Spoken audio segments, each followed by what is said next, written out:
Hey everybody, this is Rydo and we're back to the minigame podcast. We'll do a warm-up section and then we'll jump into the news. Today is Wednesday, February 5th. So I am consistently still staying within a pattern here of not really accomplishing too much. A big part of that is also my insomnia. I think it's getting worse in that I'm just sleeping more and in the wrong hours. Particularly today, we're starting late because of that, just rolling over and going back to sleep after an alarm clock goes off. We're looking at the concurrent 24-hour concurrent top 100 games being played as I talk here. And for the most part, I'm still just like trying to clean my house and declutter. And I question, almost certainly in most people's scenario, if you just don't have a massive amount of time, you're gonna just hire a estate sales company to clean out a house once somebody passes, and yeah, or you're gonna have a garage sale very quickly, and even having a garage sale very quickly is going to take so much effort that it's not going to be worth your time. Most people, at least anybody who is capable of getting extra work, could work a couple extra hours and get a lot more. Although maybe not, because let's say you spent a really short amount of time, just one weekend, so that would be really 16 hours of work. If you're getting paid $10 an hour for 16 hours of work, and you can get 16 extra hours of work, assuming that's not overtime, that's going to be $160. You would think you would get a little bit more than $160 doing a garage sale.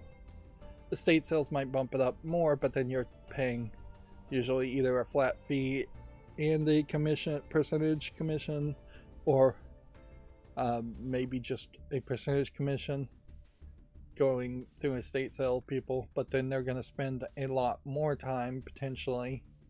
So if there's some kind of flat fee or hourly rate to sort things, lots of things can change, but the general bit of advice that you can give anyone is encourage anyone who is elderly and sickly to downscale their life and empty out their house as much as possible while they're still alive. The people who tend to own the things would know what is potentially valuable versus what is just trash. Unfortunately, the truth of the matter is those are the people that tend to be the worst at getting rid of things, unless they have just always lived as a minimalist. Because yeah, anyone who's elderly or sickly is going to be also not really capable of doing a lot in a fast amount of time, and they tend to be not willing for one reason or another to get rid of things. So then you get into the shadier suggestion of, if you know someone who's elderly or sickly and you are a heir of some sort, you should just sneak into their house and start taking things before they die in smaller rounds, or convince them to give them to you. And elderly people in particular probably would really agree to that, be agreeable to that, particularly if you're not going in there and saying, hey, give me your jewelry or give me your expensive stuff. But if you just feign interest or pretend, it's crazy, Counter-Strike has come back onto the top 100 list. But yeah, if you just feign interest or have actual interest in medium to low value items, blankets, pillows, anything that might be a nice little memento, usually a generous elderly or sickly person would be more than happy to give that away. But yeah, if you come off as a greedy person and you only care about jewelry that has that feel like you could sell it, And at a pawn shop, you probably could sell it for a little bit, but not much. Or if you're just going to try to have an estate sale and cash it, then you're going to see most elderly people not respond to that attitude as well. Because obviously elderly or sickly people want to leave a legacy. They want kids, grandkids, great-grandkids to potentially have those items and remember them. They don't want their items to just be sold and then some cash be put in a bank account and then that being spent on bills and not feel like it's really leaving any real impact. Which that's all fairly reasonable in the capitalist societies that we live in under those systems. It does certainly highlight how a lot of people are, their personality, their self-worth becomes intertwined with ownership of things. It's a lot harder to pass down stories and maintain stories being passed of what people do and what people say, and it's a lot harder, frankly, to do and say things that are impactful. And certainly I'm no exception to that. If my house burned down, for instance, and I lost all of my computers, lost all my passwords to my Steam account, lost all of my massive Nintendo collection, just everything in my house, my anime collection, the little bit of comic books I have.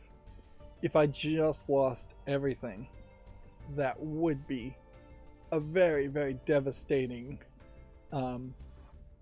situation. And insurance is not going to pay me anywhere enough to regain those items. And in a lot of these items, like the anime collection, it would be difficult, if not impossible, to regain those items. And even replacing those items with newer versions or different things would be a journey and very expensive. And yeah, a lot of what I define myself as is what I also have, is video games I've played. It would, for the couple of times my YouTube channel has already been deleted, it was a fairly devastating loss if those had been permanent deletions. As far as 18,000, I believe I'm up to videos, for those to be lost forever would be certainly devastating, and certainly it makes an argument that I need to at some point start working on my backup server and see if I can actually make any backups. Although inherently I'm not sure that YouTube would ever let me download all of the videos, because it has a checkout function, but it breaks. That it can't download the oldest of videos. I very possibly would have to just manually download, try to make a macro or something and just manually download every single video. But yeah, I'm still cluttering and desorting was the start of that conversation, and questioning it. I'm getting very close to the point where I'm probably just going to have to call an estate agent and possibly just a consignment shop for clothes alone, because it may very well be the case where somebody's going to give me $100 for a huge pile of fairly expensive when you first bought them clothes, just to get rid of them and just be done with it. One of the problems with the idea of the estate sale is that I'm going around in circles here. I'm cleaning the house and decorating it the way I want, but then if there's going to be an estate sale, it probably would be done throughout the house, so at that point I would have to take all the decorations out of at least several areas and kind of cordon it off and redecorate it with stuff that's in the garage to be sold. So it is just this three-way shuffle that once again is going to happen, which is I've done this multiple times where I've cleaned out a room and then kind of needed that room to hold other stuff to clean out another room, and yeah, it very well may be the case where I'm just gonna decorate the house the way I want it, take a bunch of pictures, then undecorate it, take all the paintings off the walls that I really want to keep, and then put a bunch of paintings on the walls that I don't want to keep. But yeah, I'm also just kind of in a weird position where you're in this situation, well, I am, where I would need the house to be clean even before I started to entertain leaving the house to try to find some other source of income, and I am not really capable physically, mentally, emotionally, take your pick, to go out and seek extra income, nor am I really likely to get it. Of course, that inherently is what every single person you'll talk to when someone passes will suggest to you, is that you should just either work your job or get a new job, and it is such a flippant BS response that is not the real answer for a lot of people. It is definitely the answer for a lot of people, certainly, but not for everybody. And yeah, meanwhile, your house is just going to be dirty, or the house is going to be dirty, and that's where hiring an estate person might come in. Is you might just want to say, get this dirty, because most people are going to be upset. And maybe if you have a spouse that's just a housewife, house husband that's cleaning the house, this isn't going to happen to you because you can just exploit them. But most people are going to be upset if you come home and there's just a cluttered mess of a house every day, and you're going to be too tired after working a job to do that. And so that emotional damage is just going to stack, to use video game terminology, every single day. I can speak to exactly that because I was working a job a long time ago with forced overtime. So we were doing 50-60 hours a week, mandatory. And I was coming home to my own house, and it started off clean. It was a brand new house. Well, not a brand new house, but it was a new, empty, clean house when I bought it, working the job, and just over time, dishes start to stack up in the sink, and obviously, at best, you're gonna do the dishes one day out of the week, at least, to clean the dishes, but that means there will be at least a few days, probably 2 or 3 times out of the week you'll do dishes. But yeah, there are going to be days where you just come home to dirty dishes in the sink, and unless you have somebody who's doing it for you, nothing's going to happen there. And even in that, if you manage to get accomplished that much, then there will be just random things breaking, random repairs that will be these huge emergencies, and you won't have extra time off or vacation days to take to deal with that. There's that meme where you have the Captain Planet kids merged together, except for it's just 5 roommates that one has the skill of laundry, one has the skill of doing dishes, and one has the skill of paying bills, and one has the skill of cleaning bathrooms. And with their power combined, you have one fully functional adult with 5 different roommates, and it really is the case. And that is a clear example of exploitation, and that's not every job. Certainly there are some jobs where you're sitting around doing nothing. There are jobs where you are working from home and accomplishing a lot more, although those are drying up very quickly. But yeah, a lot of people are struggling with that, and it's always been that case. The difference here is that, and I'll get off this topic fairly quickly, but the truth is capitalism has never worked without exploiting somebody, in the United States in particular, but just anywhere. You start off in the foundation years of the United States, and you have the obvious one of slavery, in which the entire economic system of growing cotton and other things does not work unless you have slaves working for the rich 1% of slave owners. But then the less obvious one, even at that time, is that you would have incredibly impoverished poor white people and other minorities that weren't enslaved, and they were running farms too, but they too were forced into a corner to have to exploit somebody. Who do they exploit? They exploit their wives by forcing them to have as many children as possible. Lack of contraceptives and discouragement of contraceptives being a big role there.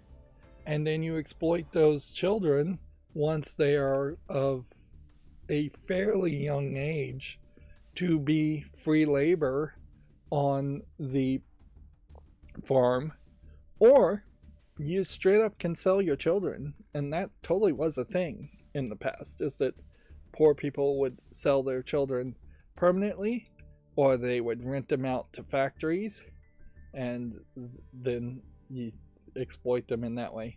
Children, even to this day legally, are still considered mostly property of their parents and not given as many rights, which the concept of a right is very nebulous anyways, in that it's far too easy for people to be denied or stripped of their rights, where if you actually had an inalienable right in particular, it would be impossible to strip or take it away legally. And even in modern times, while you can't, at the moment at least, send off a 5-year-old to a factory or sell a 5-year-old, there definitely is still backdoor slavery as far as imprisonment, and there definitely is a imbalance of the percentage of a population of the United States compared to the percentage of the races in prisons that mostly affects African Americans being heavily imprisoned way more. There's the police system itself is inherently flawed and racist, whether systematically, institutionally racist, regardless of whether the people themselves are racist. Some of them are. They all don't have to be. I saw an interesting Reddit number thrown out there. I'm not sure if this is accurate, and it's really a side note, not to this point, but after Columbine, this Reddit post claims that 10,000 new police officers were hired to protect schools, and in the time since Columbine to this day, they have not stopped a single school shooting, but what they have done is ticketed or arrested over 1 million students for what would be generally just behavioral issues.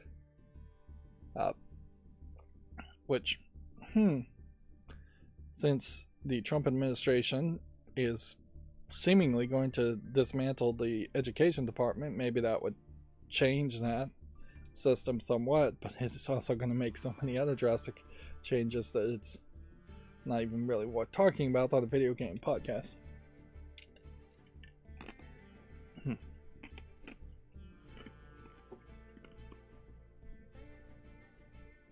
Notably, in that warm-up rant, though, let's go ahead and move to this day in history. I'm not talking about any video games. That being said, if I do just get rid of the stuff, get my house fairly clean, which, yeah, because it's around someone passing, and the house may not be my house at some point, and then that would be a devastating thing. So yeah, I am going to warn that if the worst case scenario happens here, I may stop making content altogether. That being said, if I did just get the house clean, I at that point could get back to playing video games and making pre-recorded footage and scheduling footage. As a content creator, I am at like 976 subscribers or something, so 24 more subscribers would get me over 1,000 to get to be able to run ads. I doubt that would all of a sudden turn into any real income, and the watch time is still at like 2,000 watch hours. Of course, that also assumes that I would be added to the YouTube Partner Program at all. Like, I very possibly would hit the requirement numbers and then just be rejected otherwise.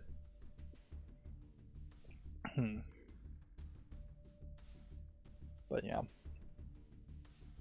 I could certainly do that if I just had no more side projects to deal with.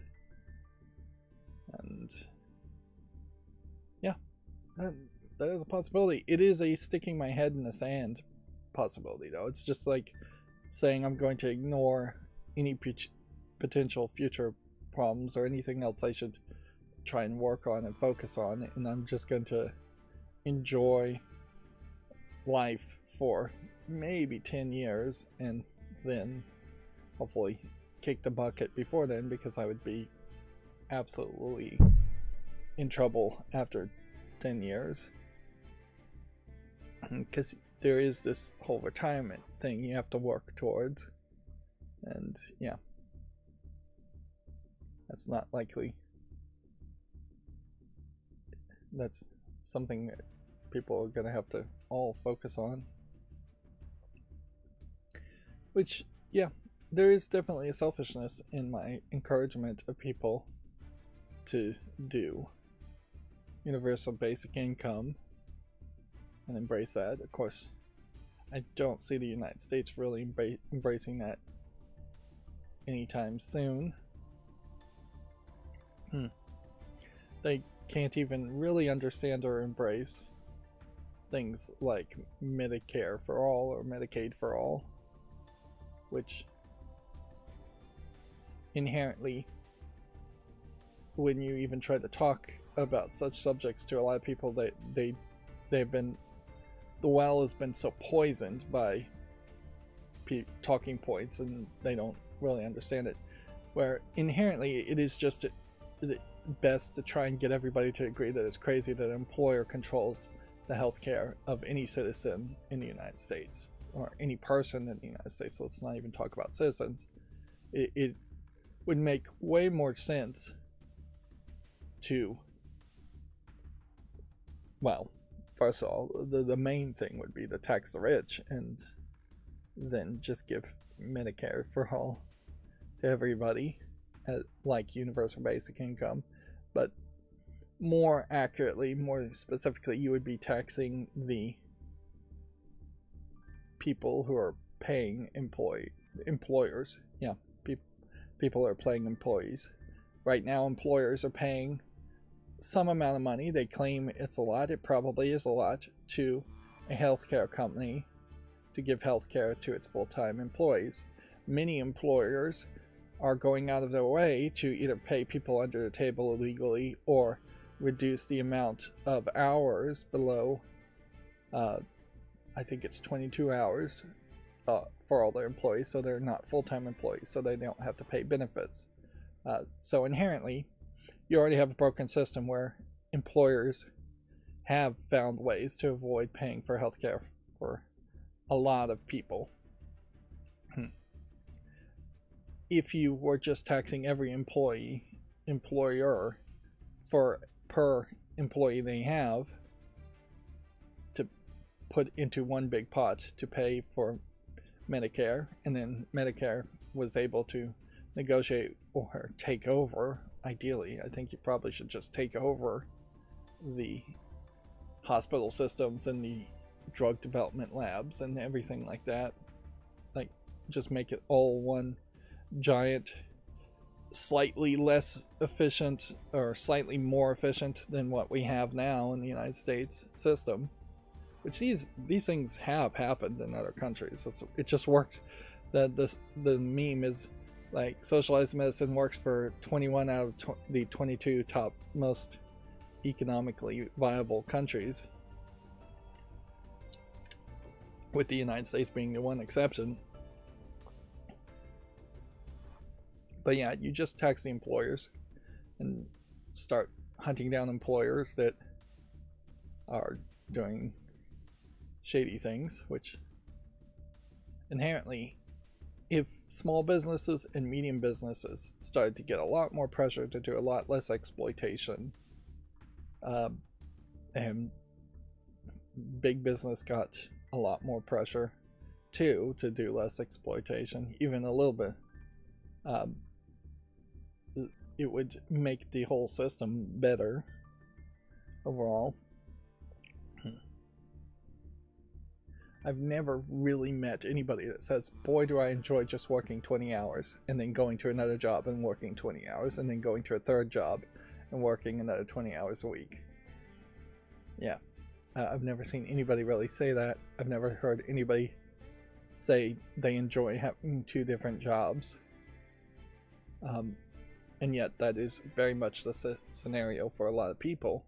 It's just to make ends meet. There are a few people that actually enjoy their occasional side job that is their own personal hobby. So you might have somebody that's working one job they don't really care about, and then they're a woodworker and sell wood pieces every now and then. Those are really exceptions though, and not the scenario I'm talking about. I'm talking about the burger flippers that are also custodians and cleaners at a different location, things like that. The people that are constantly having to do a ton of management style work to manage their own time between 2 or 3 jobs, which inherently that is a management level requirement when you're scheduling yourself, and you should be paid at a management level if that's the case.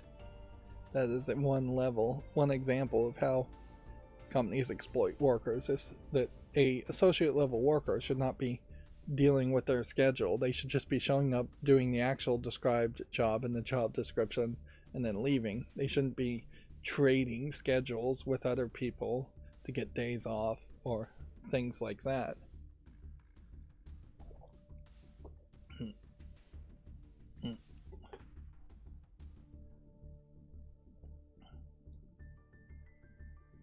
So yeah, that's, I guess, my first warm-up economics rant, and I definitely see a value in getting back to playing games because I really don't have anything else to talk about. I'm still watching HIP on Hulu. I'm watching Paradise on Hulu too. The Paradise show, even in the first episode, and this is it really struck me how much they bent backwards to create this whole new silo-like society, which in a lot of ways it is kind of silo, but there's a murder mystery going on, which is not too different from Silo. But yeah, even in the first episode, that they really strike you if you pay attention to how much they built this whole new paradise-like society after a post-apocalypse, and then bent over backwards to make sure that there were billionaires still in charge and that it was a capitalistic system where everybody's wearing these bracelets, which almost certainly will prove that they track people and listen to people. But the bracelets are outwardly known as a way of paying for food and resources in a society that is inherently going to have limited food and resources. So yeah, it just seems like they definitely went back to make this Americana feeling city with 25,000 people in it feel very much just like the old system and be run by billionaires secretly. One billionaire in particular. And yeah, that's just not what I would imagine as a paradise. I would definitely imagine something more like what the Federation would be in Star Trek, and they don't even really get too much into what life is like on Earth on Star Trek, but generally, which, yes, at this point with the Section 31 movie, it seems like Star Trek is totally dead again. But generally it was accepted in like the Next Generation era that anybody living on Earth had every single whim met, let alone needs, and money was just not a thing at all.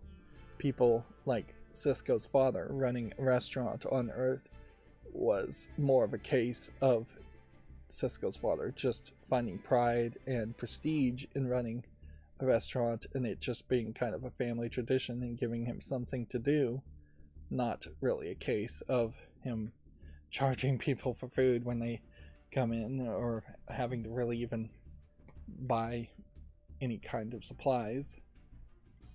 Like, inherently it would just be a replicator, and I'm not sure that there was even any real energy rationing, which it would be the last form of currency on Earth, is that if everybody just had replicators and you could replicate replicators, the amount of energy needed to run a replicator was based on warp drives. So one would imagine that there might be warp drives on Earth generating just massive amounts of energy to power all of the replicators, which at a certain point in the original series of Star Trek, and I won't get too nerdy in here, although too late, would be the lithium crystals to run warp drives. But even at that, it seems like that is an abundant enough resource. And for anybody on Earth that did want to engage with more capitalism or just more of a challenge, most of those people got bored and they would leave Earth to form a new outpost somewhere, and at that point they tended to have to engage with like the Ferengi and capitalism, or they would have to create more new societies and different systems of their own choices. Suffice it to say, most people assumedly would not leave Earth for those options. And the vast majority of people that did leave Earth were on Federation military-style ships, at which point the military, the Federation is basically the military and the government of the United States, the government of Earth, not the United States, well, and other planets too. When you're on a military-style ship, obviously, everything is going to be provided for you, and in particularly in the Next Generation, you don't get a single example of any kind of capitalism existing, with the exception of the Ferengi. At most, you see the Federation sometimes moving resources from one planet to another as a favor to another society or another member, maybe of the Federation, but a younger member that's still dealing in trade. Let's move on to my trending chart for just a brief time. Still imagine nothing really is happening here. So yeah, I am enjoying the Paradise TV show, to get back to where that conversation started, but mostly just as a murder mystery Silo-like show, which is, I think, just highlighting that I think the Silo books in particular, and there definitely is probably an influence here from the Fallout series too, and the Fallout TV series being successful, I think all of those have encouraged at least the Paradise show to come into existence. But I would say also I think it moves a little fast at the beginning because they release like 3 episodes at front, and then you're just going to hit that wall and then have to come back on a weekly pace. And each episode alone is probably not moving fast enough to make you want to hold on the edge of your seat for that next week's episode. Even Severance, which is also what I'm watching, has that kind of problem where we just really aren't in a case nowadays, or I am not in a case where I want to think about a show for 7 days and then come back the next 7 days and remember it and feel it. I really want to marathon shows. Pretty much all the anime that I was watching, as far as like Fire Force and Assassination Classroom, is still there, but I haven't gotten back to it.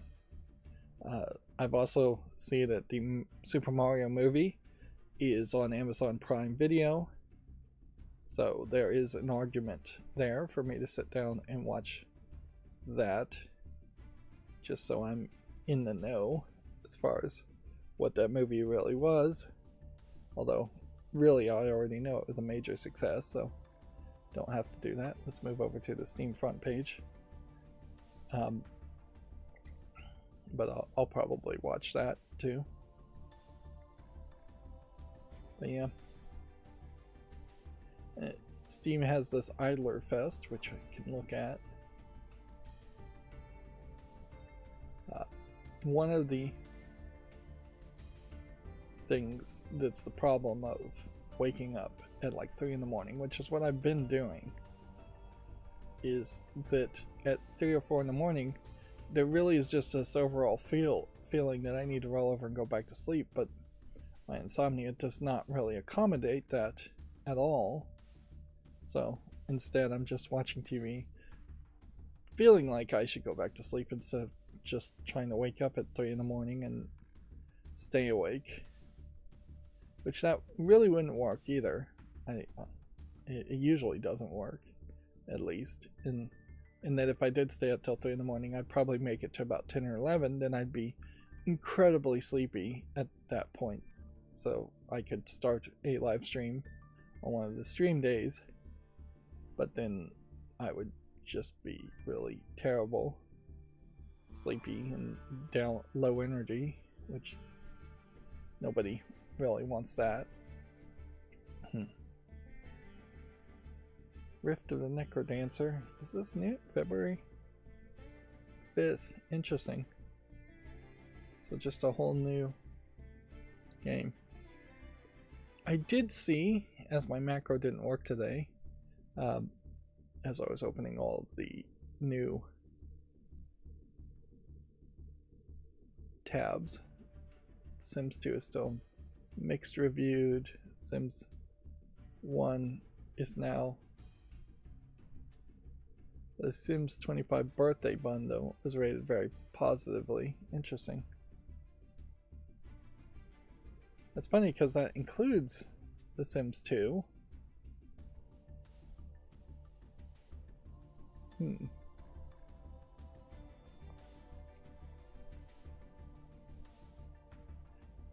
But yeah, anyways, to finish what I was saying,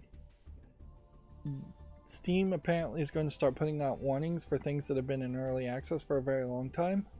I haven't seen any of the details, I just saw a headline, but that is certainly a major improvement, in my opinion, as far as just, hey, let's start punishing visually anybody that's abandoned their games and left it in early access.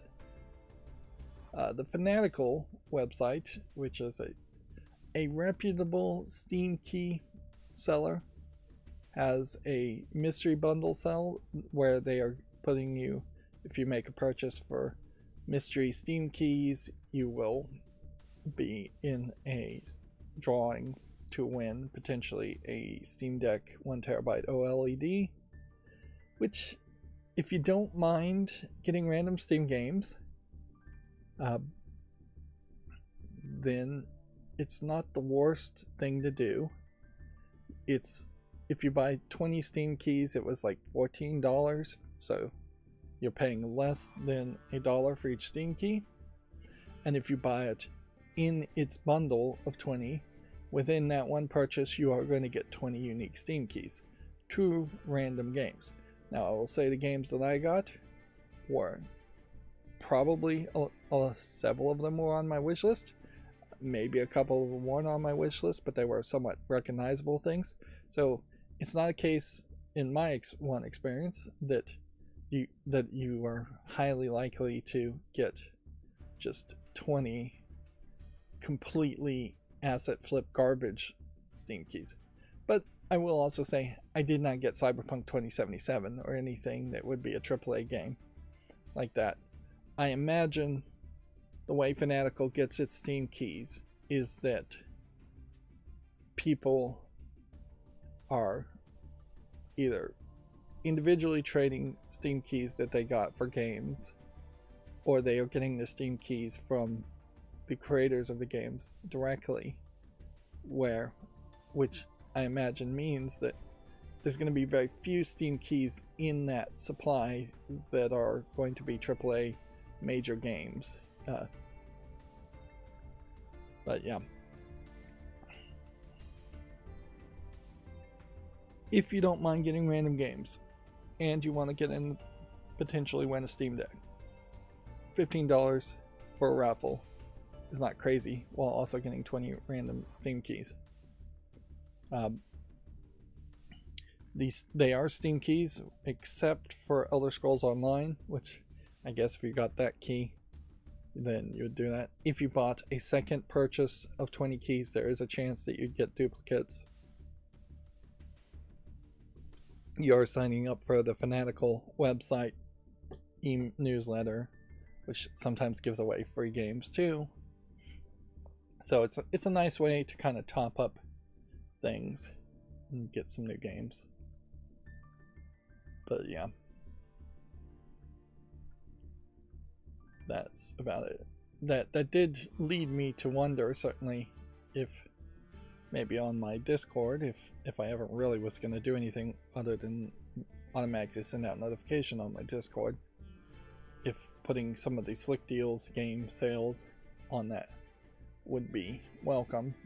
But first and foremost, I'd have to promote my Discord and have people actually on it. I have like 5 members and haven't really done anything with it. Inherently, I still feel like, let's go ahead and just look at Kingdom Come Deliverance. Is it out now? I guess it is. Deliverance 2.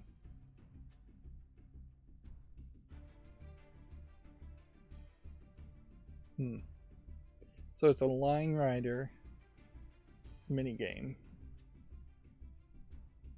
at a high price. Interesting.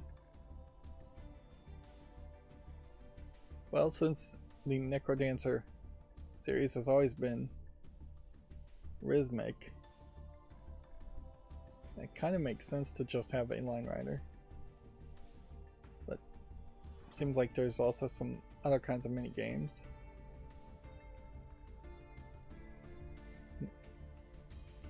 I still am at the case where I have no rhythm, so if I was to purchase any of the Necrodancer games, it really wouldn't be for my own use. Interesting. You don't very often see web pages that will change the cursor.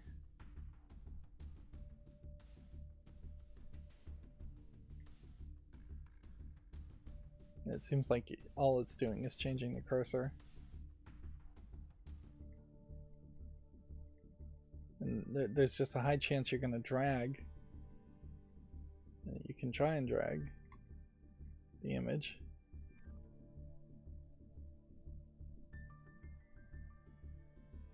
And it really seems like it's just a square in the middle here.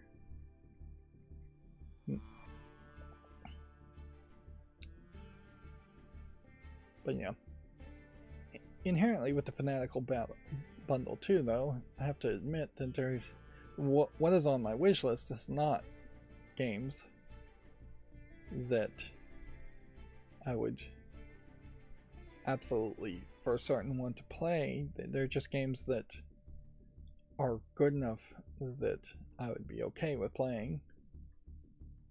So that makes my wish list a lot bigger than what it was. Winning or purchasing a Steam Deck right now still potentially makes a lot of sense. Like, just particularly with talks of tariffs and certainly price gouging because of talks of tariffs. There is new rumors, and I imagine this is just going to constantly happen as far as the next Steam Deck using RDNA 4. We'll talk about that more. Here you have anime nudity idle game directly on the front page. It's tagged with nudity and hentai, and yet my settings are to not show adult content that's in the adult section of the Steam store, and these games with sexual content, at least in that case, are not in the adult store section. They are mislabeling themselves, in my opinion. Which, don't get me wrong, I definitely would cover adult games and talk about them more if there wasn't the danger of it getting my channel deleted on YouTube. Even hosting on a different site is still something I really just don't know what site you would host it on, unless you're just straight up trying to upload your videos to Pornhub, which weirdly a lot of content creators have just had more success putting out like non-porn videos on Pornhub. There was at least one busty but still fully clothed math teacher content creator that has had success on Pornhub. Maybe there's some algorithm reasons there in which you don't want to poison your algorithm. I definitely use the Dolphin browser on my phone whenever I want to search anything that I don't want to show up in my algorithm and be suggested more videos of on YouTube. So, for instance, I was interested in learning the thumb sizing method of drawing objects and life drawing and what that was all about. There's this British show called Drawers Off, or Drawers Off.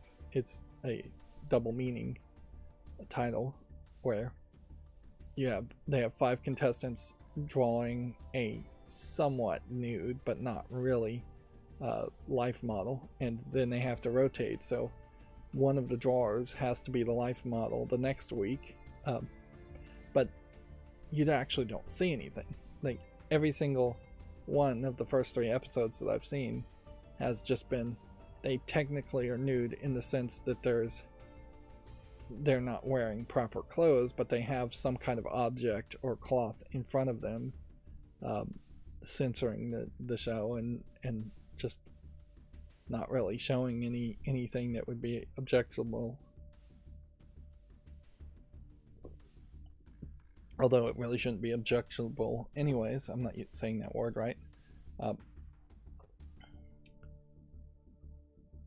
yeah. So we can claim this one for free. Might as well. We can claim this one for free. Not that any of this really matters to me as far as getting frames and Steam Shop items.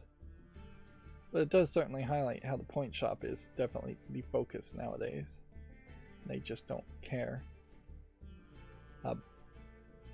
Anyway, so I was watching the show and they were talking about this thumb sizing model where you use a pencil and your thumb to find ratios of the height and width of your subject and translate those ratios to the canvas from your perception. And yeah, you're not trying to do exact scans or 100% down to the micron perfect recreations of the person, but it can certainly, it seems to be a very standard method of finding the ratio of different widths of an object or heights of an object or parts of widths and heights of parts of objects to put them in the right place. It is perhaps the beginning of a pencil sketch technique, where once you start to actually get the outline of something and get the feel of it, I imagine you're not pulling out the pencil and using that sizing. There's an eye sizing method that's used less for more accurate, like perfect recreation, but it is just going to be a cold, unartistic recreation if you do that, and it requires you to step back from the canvas much further. Hey, we do have 1 terabyte refurbs for $5.19 today, so a little bit of new stock on Steam Decks. But yeah, having to step back from the canvas and put a spot on the ground and walk back to that same step with eye sizing. Of course, you still need artistic skill, and particularly with drawers off, I don't think any of the artists actually are in the same genre of art that they're doing, because these really aren't actual professional artists as much as they are just hobbyists, and this is a British show, and so they're just bringing in random contestants. But yeah, like one's a tattoo guy, and so his tattoo art style has a consistency and a different style, where others are all very different styles. So you're really not comparing apples to apples, and maybe you never would really compare apples to apples in an art class anyways. But since they've made it a contest, it's weird if, as far as what are they supposed to be representing what they're seeing as far as the life model, or are they supposed to just use that as a base? Because inherently, if I was capable of doing anything artistic, which I'm not, I'm a video game critic, and critics tend to not have any artistic skill at all. But yeah, if I was capable of being an artist and I was just using a life model as a start, I would more than likely remove all the cloth in the way and make it a nude from just my imagination. And I imagine the TV show was designed, even though it was a British show, I imagine it was designed to be shown in a family hour time, so they've created it and probably told the contestants to not add nudity where there was none originally. But they are not that strict, because the tattoo artist adds elements that aren't there, certainly, and he's probably the best at actually doing the lines, and that's not surprising, doing the outside lining and drawing, where other people may smudge and have a different art style overall that is not about getting those sharp outlines and lines, where a tattoo artist has to get those sharp outlines and lines, because that's pretty much all you're going to get in a tattoo. That and a little bit of fill-in with a little bit of color. Yeah, I'd say the thumb sizing method is probably something that, had I taken any art classes, I should have learned, and the only art class I did take I paid no attention to, but I also imagine they didn't teach anything like that.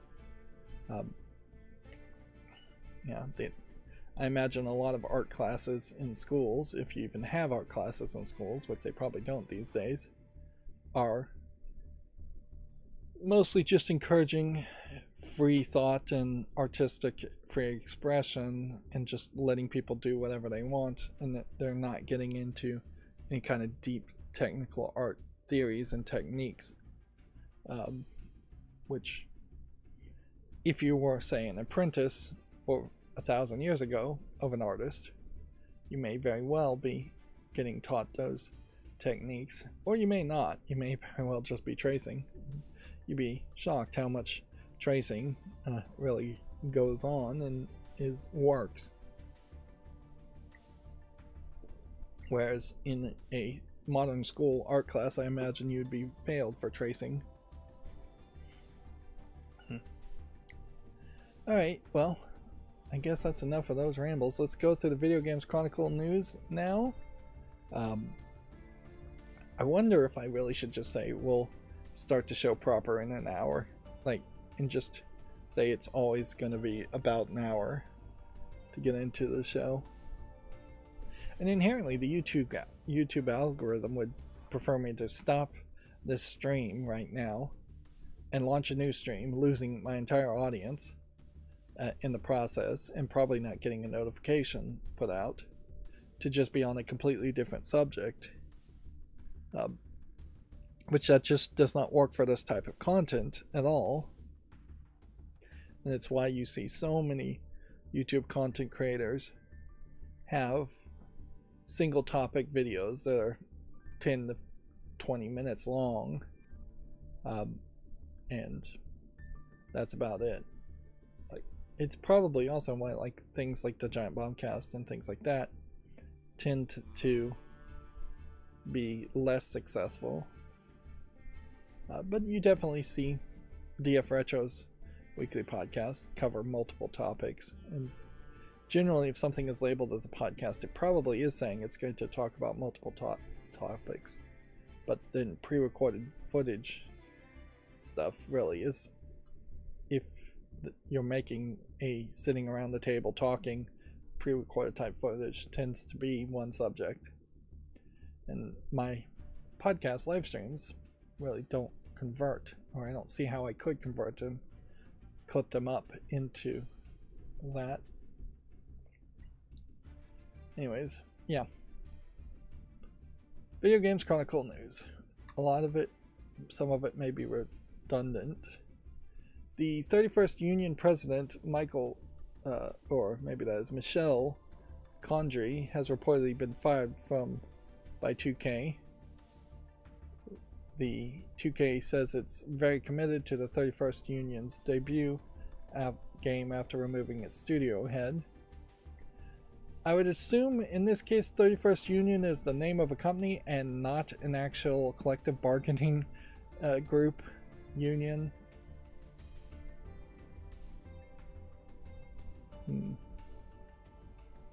Project Ethos apparently was their first game, and it was not received particularly well. Yeah. 31st Union apparently was established in 2019, but I really don't recognize it as a company at all, and I don't recognize Project Ethos either as a company.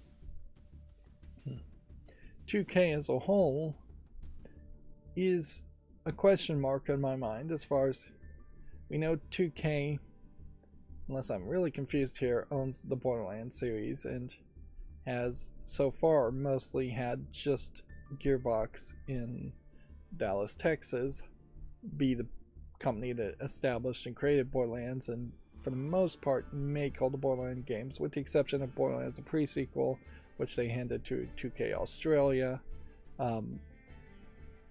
And I wouldn't be surprised if there was a lot of work as far as converting the Tiny Tina's Adventure into a standalone game that was done by a different 2K office. And certainly if I googled it, there will be several other games that 2K have put out, but they are certainly also games that I am just not really that interested in. A lot of the sports games like 2K PGA Tour, Mafia the Old Country, I guess is what they're going to. Is one of the benefits. Next Borderlands game is in active development, of being able to click on a title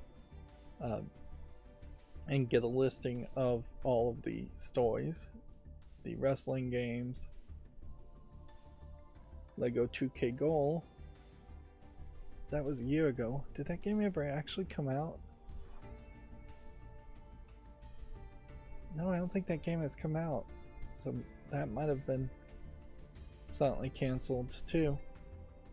See, that's the problem of the idea of having a canceled episode once a year. Just let's talk about games that we think are canceled, is that there's going to be a lot of work you'd have to do to figure out what games were announced and have not had any new news around it.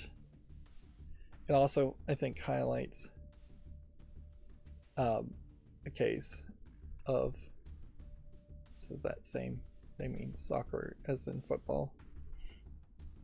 It also highlights the whole hype issue, in that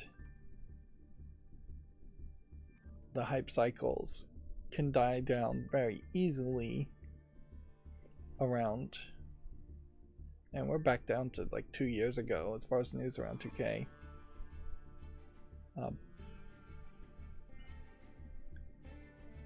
Yeah, they really aren't doing as much as I would have thought they would have been doing.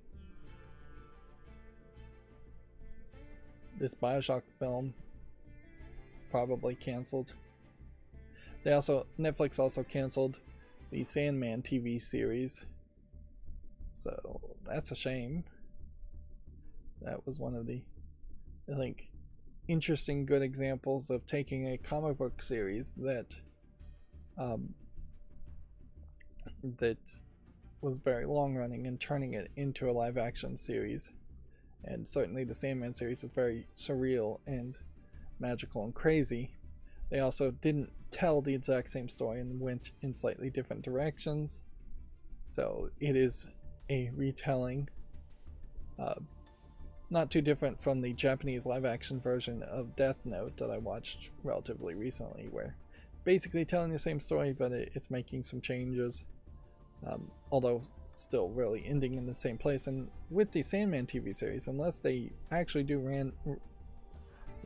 ramp it up and just wrap up the series at the end, you're really missing the entirety of the importance of the Sandman series unless you get to the ending. Yeah.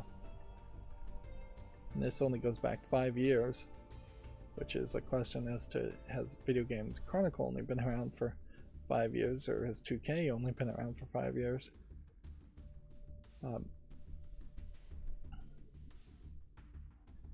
Yeah, you can also see how few comments are actually put onto these kinds of posts, even years later. So you want to talk about YouTube content creators getting no views and getting no likes or thumbs ups.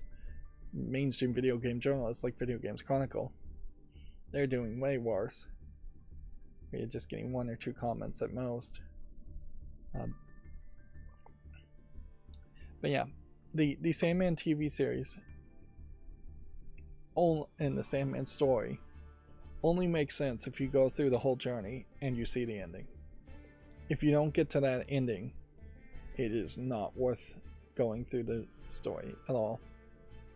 Because, yeah, there's one major statement being made at the end of the Sandman series.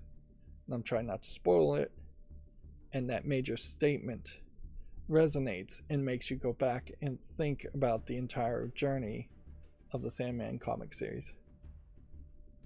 Now, I'm still not really on the hype train of the cancel culture actions as far as against Neil Gaiman, even separating the art from the artist, even if everything is absolutely being said that's 100% true. I don't think that really should affect people's ability to experience the comics and enjoy the comics. But yeah, Neil Gaiman's current publisher dropped him.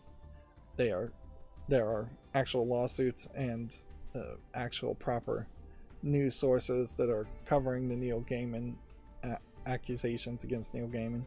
So yeah, definitely is gaining more credibility against him as far as the accusations against him, and we'll wait until, ideally it would be nice if everybody waited until what a court of law determined whether he was guilty of something or not. But yeah, even at that, separate the art from the artist. I still would 100% recommend everybody read the Sandman comics. The Sandman comics are being published and owned by DC. So as far as I know, there's probably not any real residuals, if any residuals at all, that would be going to Neil Gaiman for the Sandman comics anyways. The Netflix series probably was paying at most a small pittance one-time fee just to make sure Neil Gaiman doesn't say anything negative about it.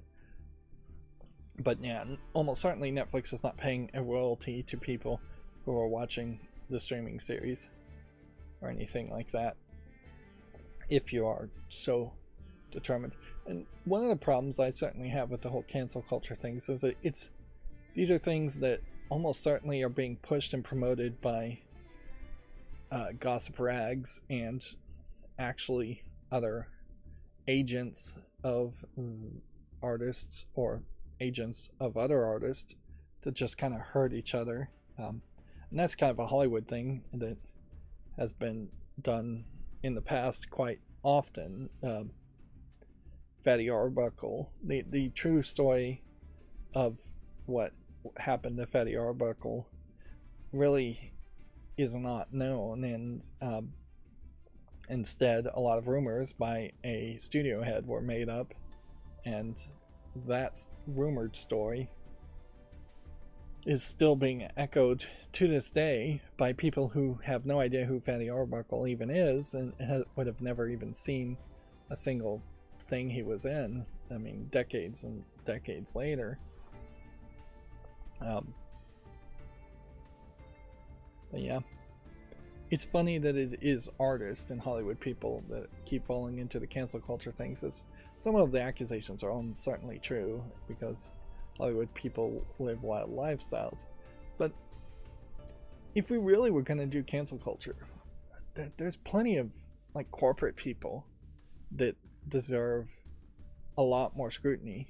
And I would say like the Epstein list in particular, which they still are trying to mostly keep those quiet, but everybody who's on the Epstein list needs way more scrutiny. And Bill Gates in particular, like, he managed to keep his image very clean while doing fairly shady stuff, even to this day, and very greedy stuff, if not shady, just greedy stuff, and how he ran business and how he ran Microsoft and how he still kind of runs Microsoft. Those are really the kinds of cancel culture type things that should happen, and it shouldn't just be because somebody did something sexual. It should be, hey, Bill Gates is greedy, Jeff Bezos is greedy, let's just cancel people because they're greedy, because they're spending billions and billions of dollars, and that alone should be an ostracization. Of the 7 deadly sins, if we're gonna just stick to lust, it's stupid. Let's go with greed. Let's go with sloth. There's almost certainly some lazy CEOs out there that you could point out, and rich people that are sloth, like children of rich people. Yeah, hateful, malice, things, rage. I'm not sure I can actually name all of the 7 deadly sins right now, but yeah. And I guess that's another rant. I don't even remember how I got onto that.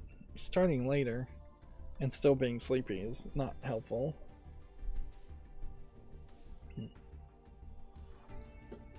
Apparently Black Ops 6 has a free trial, including a new Season 2 multiplayer and zombies content. I'm still not really interested in Call of Duty, and probably never will be, so I'll move on quickly from that. Apex Legends Season 24 matchmaking and anti-cheat updates have been detailed. I believe some of this update is potentially going to affect whether it can be played on the Steam Deck. And so we may get a follow-up story from Gaming on Linux later. Although it may not be a full-on, you just can't play Apex Legends, which would be weird too. And I may be thinking of a completely different game, so let's get to that follow-up story before I start talking about it. The UK government has rejected calls to prohibit disabling of live service games. There is no plans to amend the UK consumer law on disabling video games, which I would assume this is a second statement from the Save Our Games movement being just rejected by Save Our Games petition.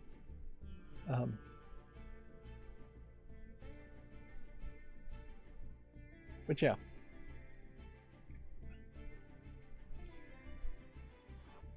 I suppose there is just a case here where you've got to push the governments that control you to do what you want, even if most people know that the governments are likely going to just not do anything helpful to the general citizen. And at a certain point, pushing these kinds of petitions maybe just brings to the light how unhelpful and unwilling to be helpful the UK government is. In particular, I would say, as a United States citizen, yes, I don't think the UK government as it is particularly good and effective for its average citizen.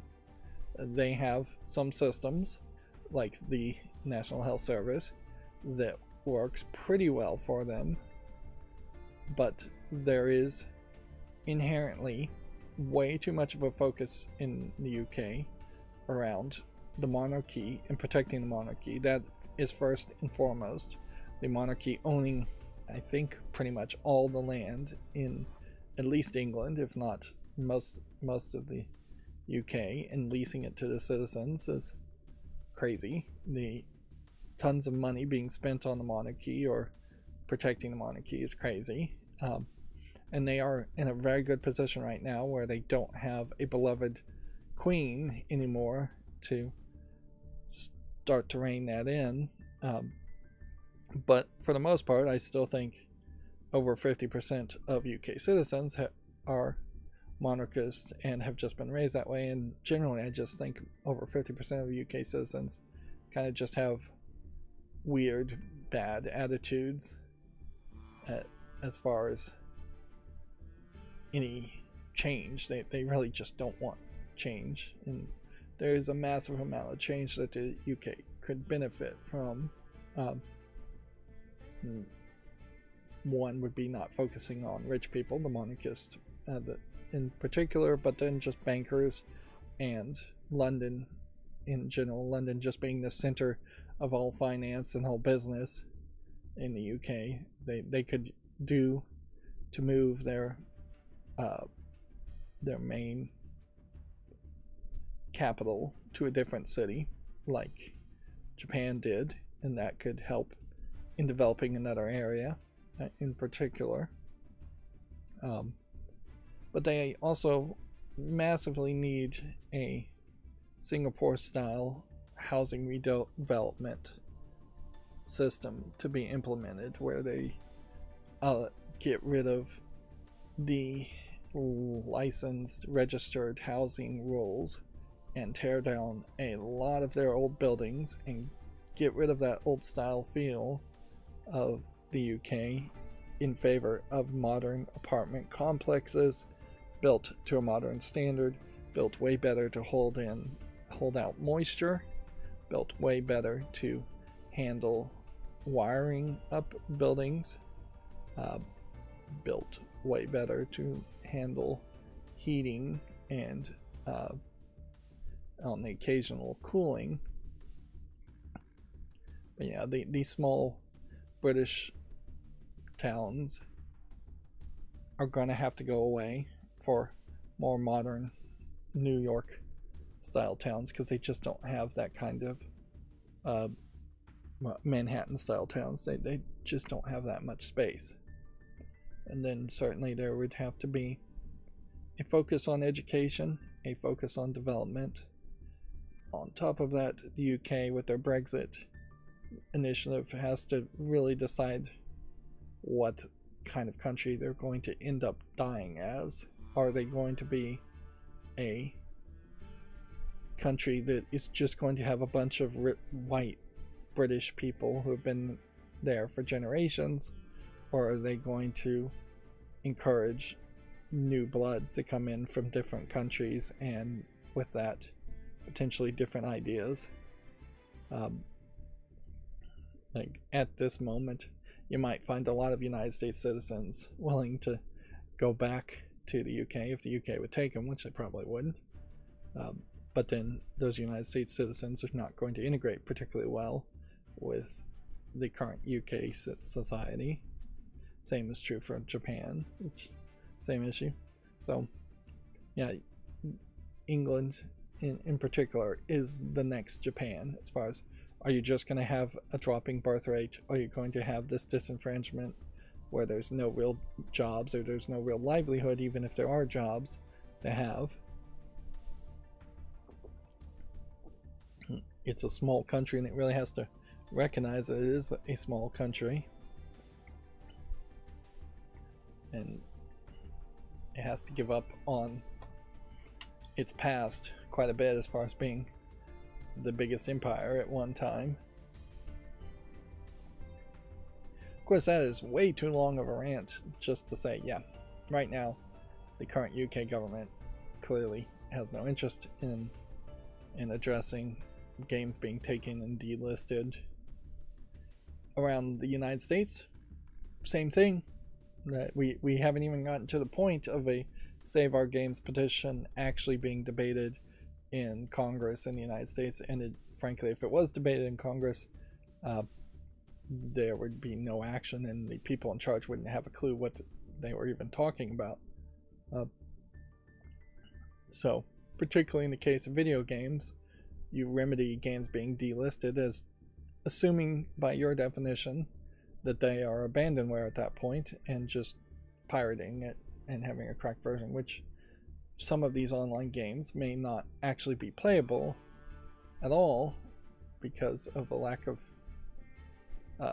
server authentication or server-side support, which definitely then just makes an argument to not buy games that cannot be played offline,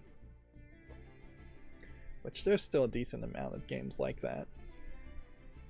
But yeah, there's really no great solutions there. And inherently, the real solution is, once a government is failing you so terribly,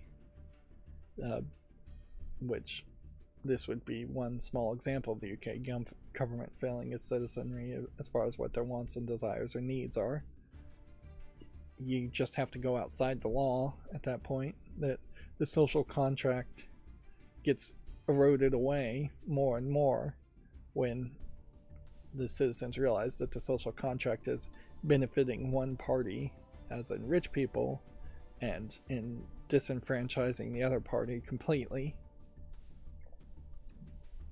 Yeah. And certainly there isn't going to be a massive revolution in the UK, or at least I don't imagine there would be one, just because they're not addressing video games being disabled. Moving on, Major Kingdom Come Deliverance 2 sales milestones have been announced a day after its release. Do we have an actual number? 1 million sales. Okay. So, I guess there was some enthusiasm there that I did not really know about. I know I've heard of Kingdom Come Deliverance, but it is probably just another example of video gaming being such a big tent that there are just some RPG fans out there that were super excited around this, but aren't particularly super vocal on any of the news sources that I follow, or any of the podcasts or gamers I follow, which I don't really follow too many gamers anyways, so this very well may be me just not being aware of it. Something else that occurred to me that I was going to mention, and it's now slipped my mind, unfortunately. Oh yeah, there was a meme picture I saw on Reddit. I'm still on Reddit like crazy. It's just a nice... The Reddit front page is a nice place to see what people on Reddit at least are talking about. Unfortunately, in modern times, they're mostly just talking about politics over and over again, regardless of what subreddit is being talked about. It would be intriguing to see if there was some filters to try to avoid politics. If you made a Reddit site but no politics, what would that really be? And inherently, if you say no politics, some kind of politics are going to be allowed, while other politics are going to be disallowed, because almost everything eventually becomes political in one way or the other.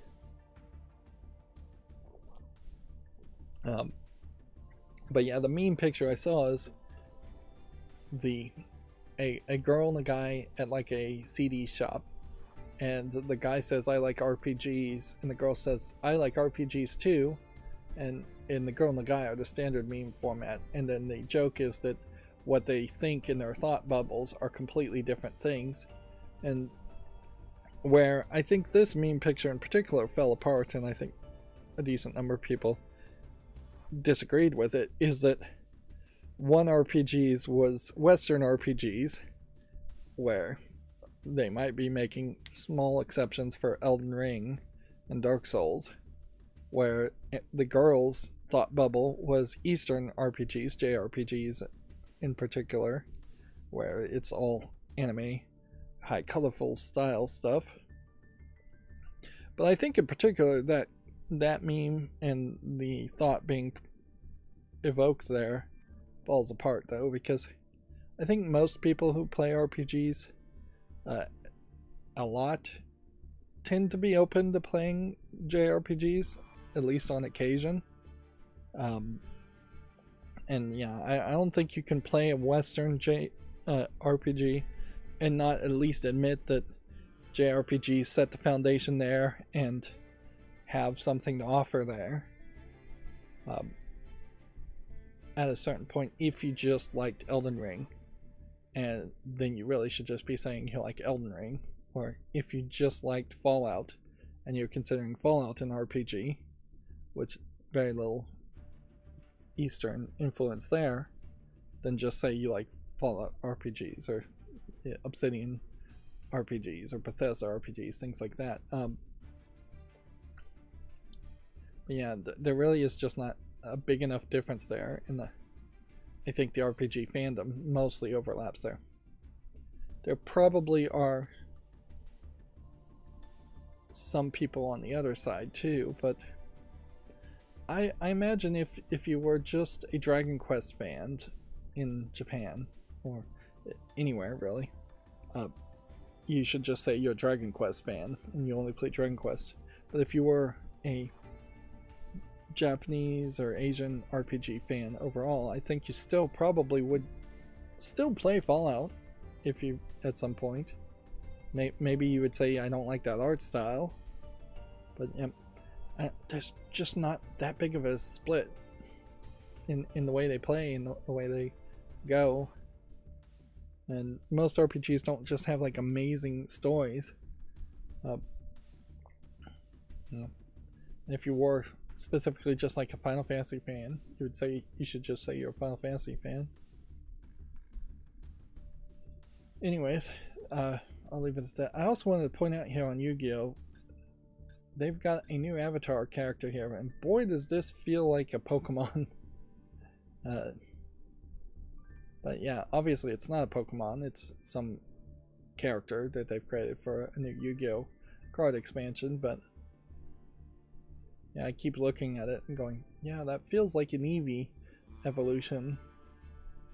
Which I am still playing Pokemon TCG Pocket, and they've got another event going on. One of the challenges on the event is making a character fall asleep, which, since you are still limited in only having 10 pre-built decks, it is a little weird that I'm going to have to make a new deck to have a character that would make characters fall asleep.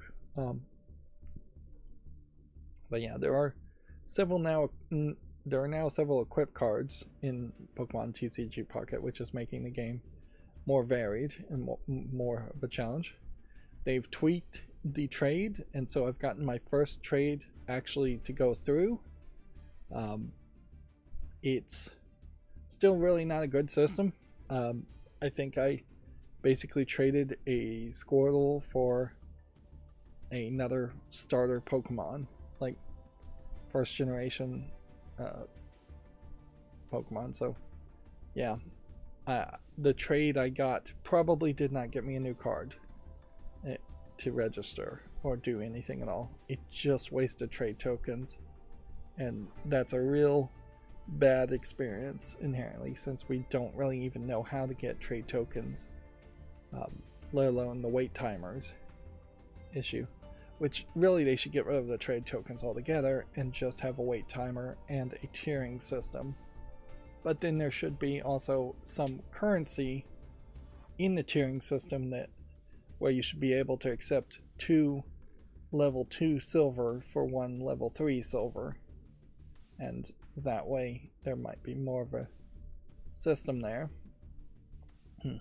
And maybe that would reveal that you would actually have to trade like maybe 50 level 2 silver for 1 level 3 silver. Maybe it would be like a ridiculous trade at that point, but yeah. The fact that you really can't see what your friends have as far as cards and ask for a specific card from their collection makes it very much a case where you're just throwing out a card and saying, hey, I'm willing to trade this for anything of the same tier, and then you're just going to get a random card back, which is only a trade system that makes sense if you are just a very new player that somehow managed to get a third copy of a card that you really don't want or need. So yeah, it's still pretty bad. I am also still playing Memento Mori, and yeah, they've got a new character. That's about it. It's kind of hard to say anything new around an idle game that really just adds new gacha characters every couple weeks. It's not adding characters too fast. Even my beloved Destiny Child game that they shut down from Shift Up, having nothing to do with Destiny Child, the band, they would put out too many characters over the course of a month, and so it was a lot more difficult and a lot more grinding to try and keep up and get all the characters, and there definitely were characters that you would miss. So I think Memento Mori is doing fairly kind by not having too many new things to get, but I think the drop rates also might be a little bit worse in Memento Mori, because it still is the case that new characters will come out, and just doing the daily quests and getting free-to-play levels of gold is not enough gold, or well, they're crystals, but whatever.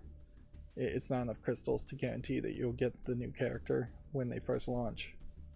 It would be nicer if with a new character being launched you got 1 copy of that new character always, and then you or you had like a pity timer that was much kinder to guarantee you get 1 copy of the character. Then they already reward you for getting multiple copies of the new characters anyways when it's in its launch season. I need to hurry up here. I really don't have anything to do other today, but it is just going to get late, and we do have the games from the last stream that I went through. I think I went through them. Yeah, I did. So I'm definitely going to evaluate whether I want to show off the games that I'll make YouTube shorts for from Monday. Yeah, and that may happen again in the future, so I may have more meetings and things that interrupt me. It almost certainly will happen. Nintendo has confirmed a switch to Nintendo Direct time,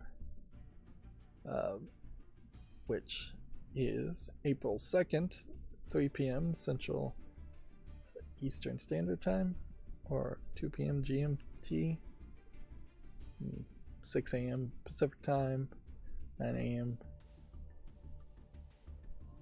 Eastern Time. It's kind of funny that Video Games Chronicle is giving you American time zones. I guess maybe GMT.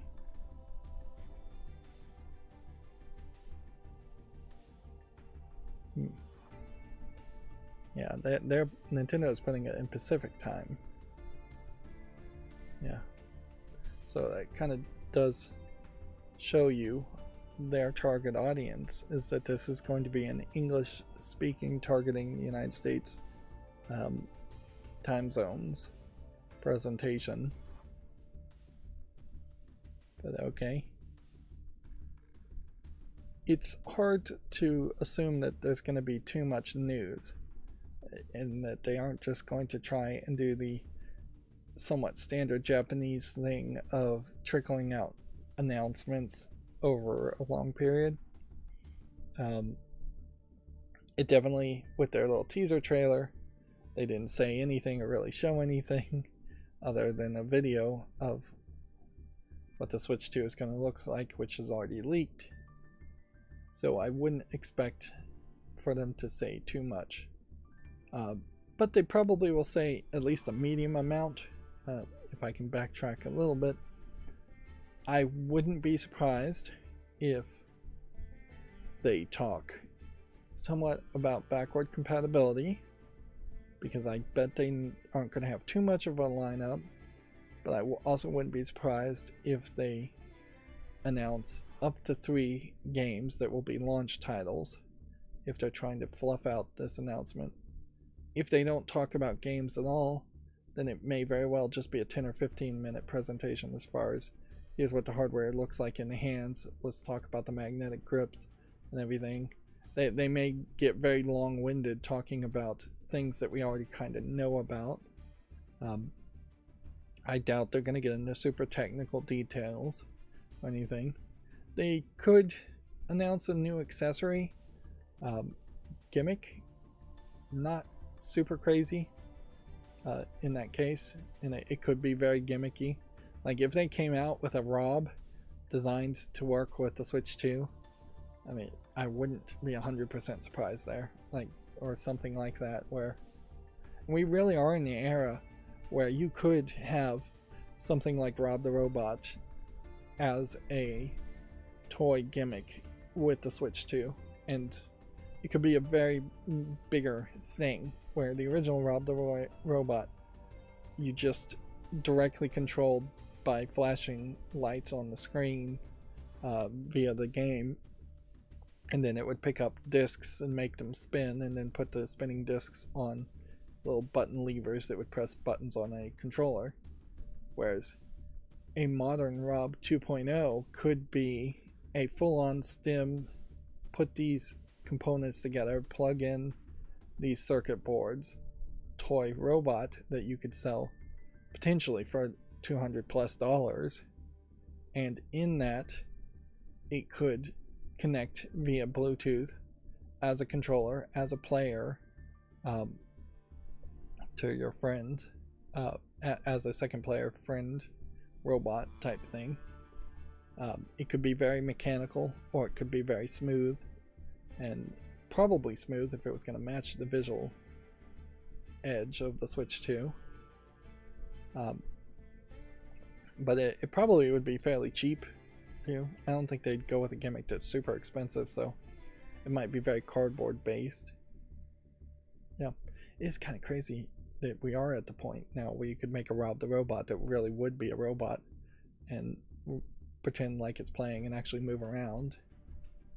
And we look at the kind of ridiculousness as far as the alarm, alarm clock, and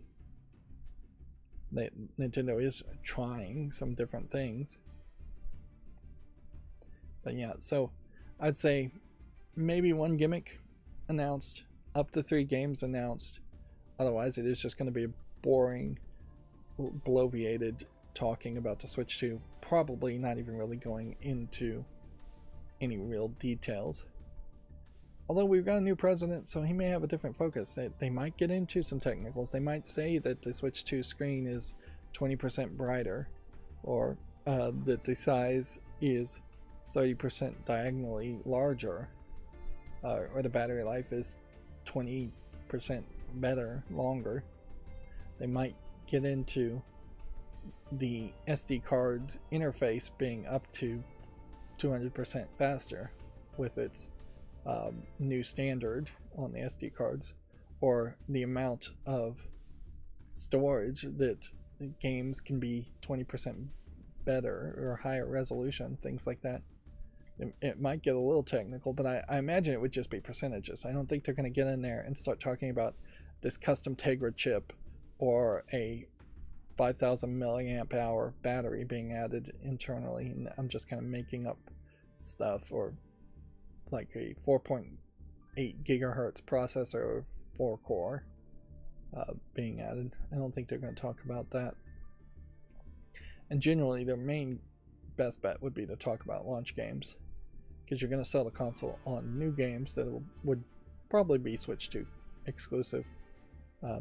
You're not going to sell the console on hardware specs, because if you're going to get into that area of fighting about hardware specs, then you have to start to think about what's the comparison to a Steam Deck and what's the comparison to just a PC, where the specs would be way better.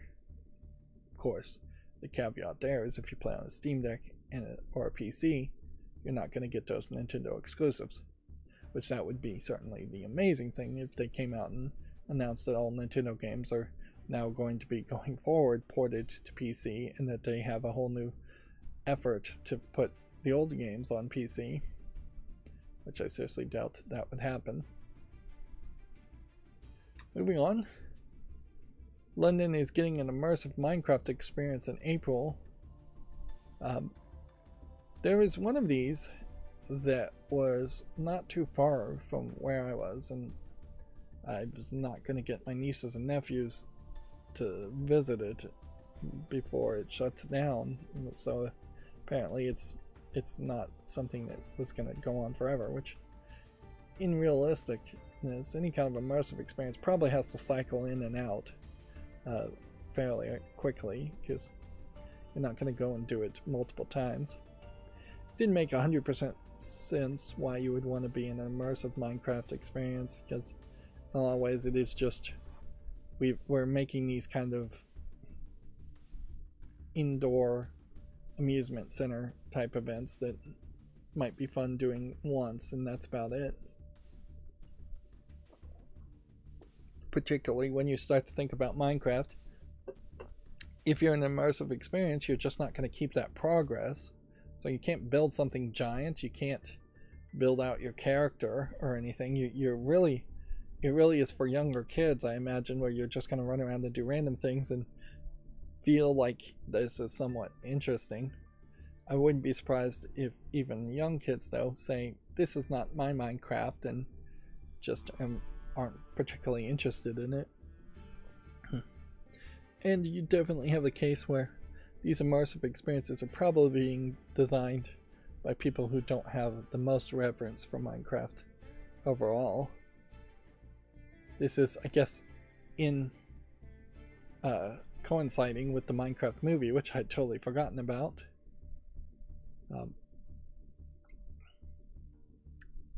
Now, I will say that this is probably a great place for the kids that are perhaps more obsessed with Minecraft, and particularly the ones who are on the spectrum.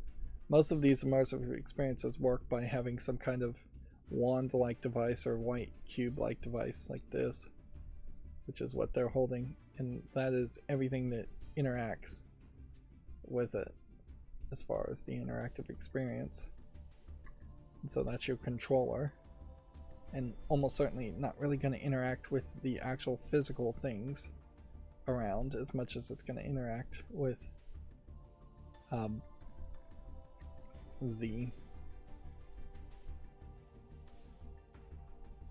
walls in the background like this. But yeah, I don't know if Minecraft is really the best experience. It might be a great place to have a birthday party, but nowadays I don't know if kids even really have birthday party type event things, or if it isn't really more of a case of just everybody goes to your house. In a lot of cases, I imagine most of the times everybody was just going to your house and having a cake anyways. As far as birthday parties, in my childhood, there was maybe one or two event arcade type places where you would have a birthday party, but a lot of them were just at home type experiences where you would invite people. And I imagine so many kids are online now that even the at-home experience is probably a little less common. Moving on, Switch 2 price will consider the affordability customers expect from Nintendo, says the president, but inflation and the exchange rate will also affect the Switch 2 price, which sounds like a response to a interview question or a shareholders question more than a real commitment to anything actually being said. Yeah, this is a Q&A following the quarter 3 financial results, so yeah, it is very much, I'm going to spout out nothing. I'm going to talk out of both sides of my mouth and say absolutely nothing. As far as price, I totally expect it to be more expensive than what people want, and really not to take into account any kind of lack of buying power that people, particularly in the United States, might have. And so yeah, just economically, it may be a case where the Switch 2 sells poorly just because of the lack of buying power, or a decreasing buying power of the United States citizens, because there's a lot of them certainly who would buy a Switch 2. Of course, the game lineup is going to change things quite a bit too, as far as, is there really even a reason to upgrade?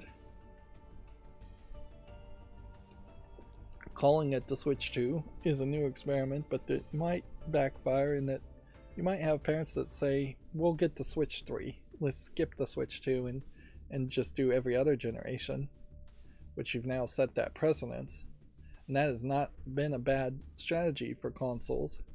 If you got the Xbox 360 and skipped the Xbox One and then got the Xbox Series, you would have done fairly well there. Or if you had gotten the PlayStation 3 and then skipped the PS4 and then gotten the PS5, you would have done a little worse, but still not terrible. Now, Nintendo consoles have never really been like that, though. You could have gotten the Wii and skipped the Wii U and gotten the Switch and done very well. But previously, before the Wii, either you were in or out as far as Nintendo 64, GameCubes, Super NES, and NES.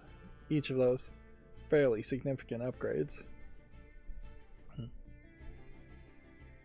But yeah, this is basically a non-statement. But at least he is somewhat mentioning that they aren't likely going to try and target $500. But I wouldn't be surprised if it is $350 to $400 without an OLED screen, which, to my understanding, that's how it's going to launch, is that there is not going to be an OLED version on day one launch for the Switch 2, so you're going to be paying kind of a premium for a cheaper LCD screen. And that may make an interesting comparison where it might be better to buy a Switch 1 OLED version than it does to buy a Switch 2. Unless the Switch 2 can say something like they've fixed Joy-Con drift, which they have not mentioned that at all so far. Let's see, Pokemon Legends Z-A and Metroid Prime are still Switch 1 titles, says Nintendo. But yeah, these games I imagine are further into the development, particularly Pokemon Legends, than we would think, and so it would be kind of crazy to jump ship and make it Switch 2 exclusive, even if the hardware really isn't that different. But I wouldn't be surprised if they also say something along the lines that these games may run better or at a higher frame rate or higher resolution on the Switch 2.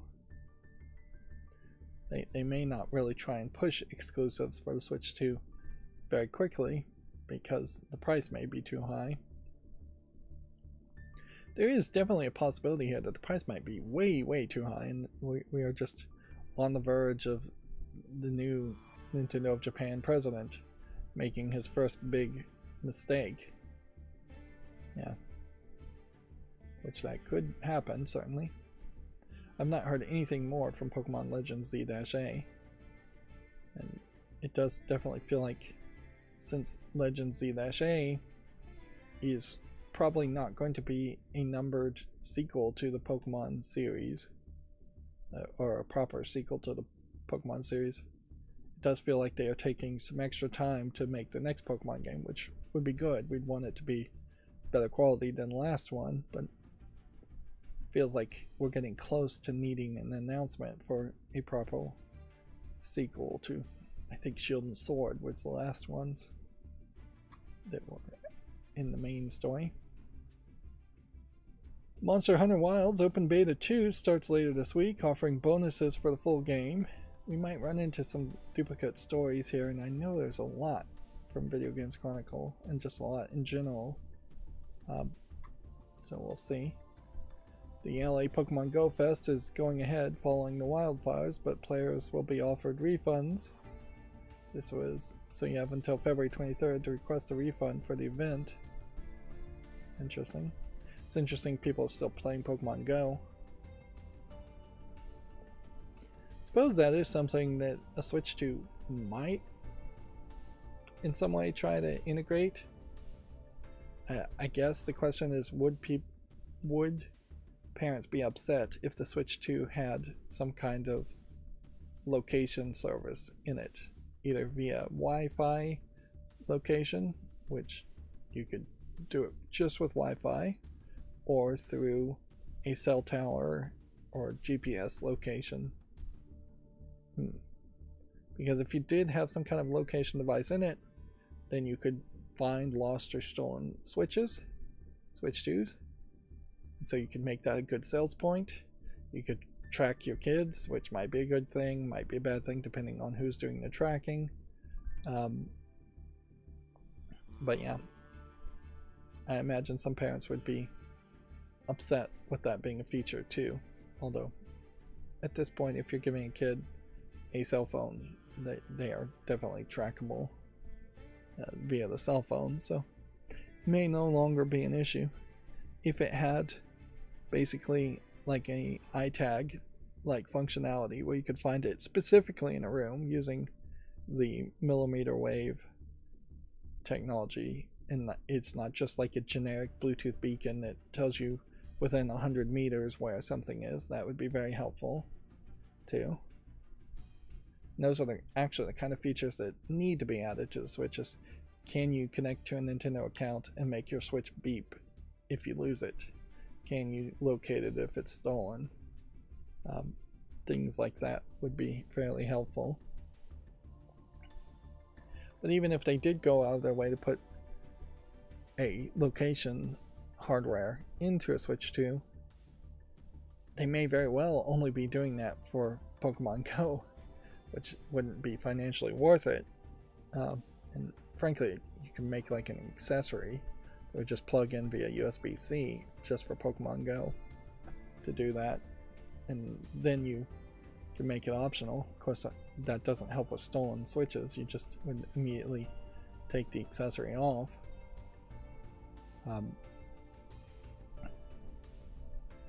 But yeah,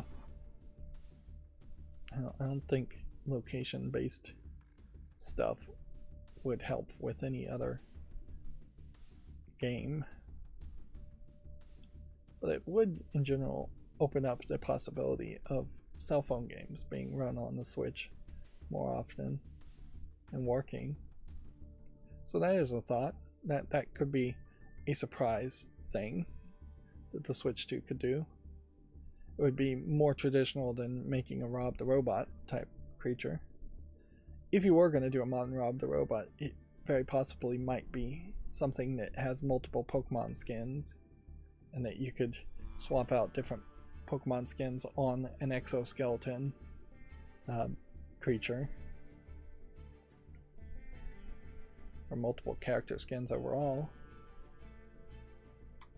Moving on, EA CEO explains why FC25 failed to meet financial expectations and how it's fixing things. The fiscal year is still expected to be the second biggest year ever for the series, which at a certain point, if it's the second biggest year ever for the series, even if FC itself has only been around for a couple of years, your expectations are clearly out of whack. But yeah, we kind of know that's the case with EA, that they have massively high expectations of profits and they want to squeeze their audience a massively large amount of time for a ton of money to get those profits. EA seemingly changes its mind on Apex Legends 2. We need a more meaningful update. EA says it's planning a bigger, more meaningful update after playing down a sequel talk. Okay. So, it is fairly dangerous to publicly admit that you're changing your plans when running a company. And you could have had a more meaningful update that was a surprise launch and get more enthusiasm around it. This again may be a case where this was a shareholders meeting, and those kinds of responses are not really designed for gamers to see. I imagine Apex Legends 2 players want a more meaningful update more than they want a sequel, unless there is something inherently wrong with the engine that is running Apex Legends 2 that somebody thinks a full-on sequel could break some things, and by breaking some things it would improve a lot more things. Inherently in software development, and particularly Linux software development, you don't have too many cases where full-on sequels to software happen. You might have major number improvements. OBS is an example of that, where if that first number changes, then things may be broken. But if the second number after a dot changes, or the third number after a dot changes, things tend to stay fairly consistent and functional. But yeah, there is no LibreOffice 2 as far as I know, and there's no Linux kernel 2, or there's a version 2 of the Linux kernel, but there isn't a full-on sequel, this being a different thing. Speaking of which, I did see a video on how a university figured out a way to change the Linux kernel so it's about 30% more power efficient. It has to do with how it queues network traffic. It definitely would be something that would affect large server builds and like multiple servers communicating with each other more than an individual computer running Linux, but it will affect an individual computer running Linux. That being said, it might also be a kernel processing mode that is just not ever really going to be used when playing games, because it inherently is taking some percentage of the network traffic and not instantly pulling it using interrupt requests, and instead just waiting a while and pulling it after a certain period of time. It's the difference between, I guess, somebody delivering your mail to your door and ringing the doorbell when the mail is delivered, which is not something people in the United States get anymore, really, versus somebody putting your mail in your mailbox and then you checking it every couple of days. So in most cases, it's not going to probably affect your performance anywhere as much as it would if you're just constantly getting mail. That was a pretty good analogy for somebody who's terrible at making analogies. Moving on. EA CEO says EA Sports FC and Madden could find real energy on the Switch 2, which, I mean, obviously you're going to say that. You're going to try and promote and hype that. It does perhaps imply the dark path that the Switch 2 could go down if all of a sudden a significant number of people playing the Switch 2 are getting into those EA games full of microtransactions. I'd really hope that Nintendo doesn't just open the floodgates as far as microtransactions on the Switch 2 more than they already are open. But yeah, that definitely would be the dark path if people are getting Switch 2s and only playing live service microtransaction laden games, and that just pushes even Nintendo to stop making single player games without microtransactions. So that would be a big negative if that happened. Let's see, Capcom's next Fighting Collection is officially releasing in May. This would be Fighting Collection 2, will include Power Stone, Capcom vs. SNK 2, and more. Okay. I know Power Stone seems to be talked about a lot, so I imagine there will be some real enthusiasm around that, assuming it's released in a good state and actually playable. It's coming out May 16th for the Switch, Xbox One, PS4, and PC. Capcom shares new Onimusha details and confirms that a PS2 remaster is coming. Onimusha Way of the Sword will deliver the ultimate sword fighting action. I'll leave it at that. EA clearly had a lot to say in the presentation. They've confirmed a planned release window for the new Battlefield game. It'll be released before April of 2026. Wreckfest 2 hits Steam Early Access in March. PC players will be able to play Bugbear's Demolition Derby themed sequel next month. Bugbear, I guess, is the company. Xbox confirms it's bringing 2 real-time strategy games to the PS5 this year, Age of Mythology Retold and Age of Empires 2 Definitive Edition, coming to Sony consoles. That'll be interesting to see what kind of sales happens there. Will the Japanese audience that have PS5s actually embrace Western RPGs? Probably not. Will the Western audience that have PS5s, which is a much larger number, embrace playing RPGs on a console like the PS5? Probably not. So I imagine this will be just drop in the bucket sales and not any kind of game-changing strategy change other than what we've already seen with Xbox, which is that they want to get their games everywhere at some point.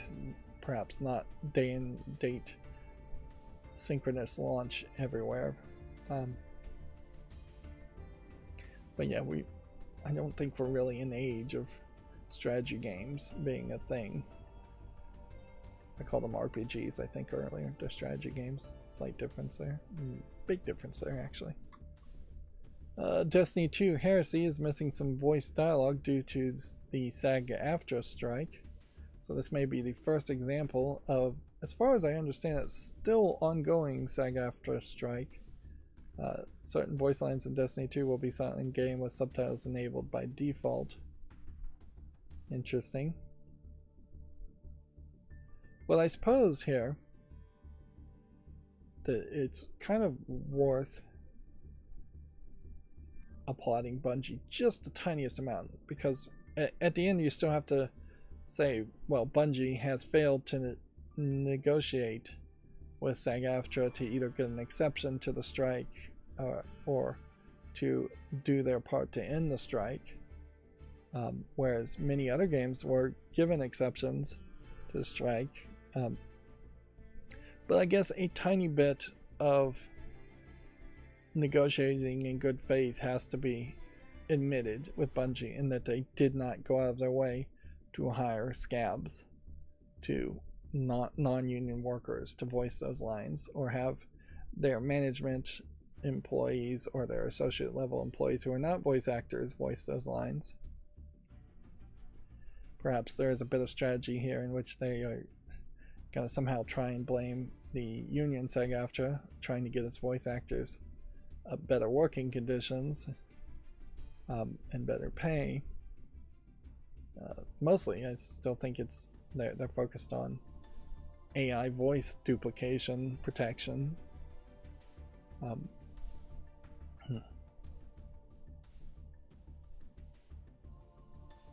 But yeah, I don't think too many people's opinions are going to be shifted just because there's not voice acting in Destiny. And yeah, it is still very much a case that if we're going to be in a capitalist society where people have to work to be able to obtain food, clothing, housing, medicine, things like that, then unions have to do their best to obtain as much money as reasonable so that the employees can obtain their food, clothing, housing, and etc.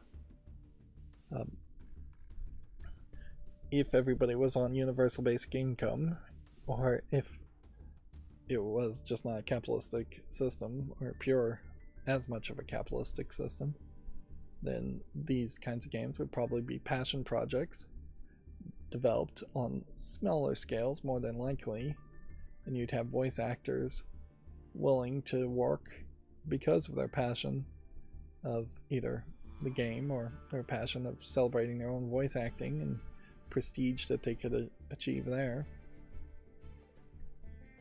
But that is getting into another rant that I have already done, so let's skip forward. February's PlayStation Plus Essential titles are now available, including Payday 3. Let's see, do we have an actual list here? Then we can scroll down. Let's see. Payday 3, PS5, High on Life, PS4 and 5, and Pac-Man World Repack, PS4 and 5. We may have already talked about that. The Lies of P publisher NeoWiz signs the next game from Arcane founder Raphael, I don't know how you pronounce the dots over it, Colantonio. Wi-Fi Studio secured a publisher for its second game. Okay, and this screenshot definitely does not look anything like Lies of P. If anything, it's a retro sci-fi first-person action RPG. So these are like pencil sketch concept arts that the actual game will probably not look anything like this, and more than likely will be 3D CGI video game renders. Yeah. And it might play a lot like Lies of P.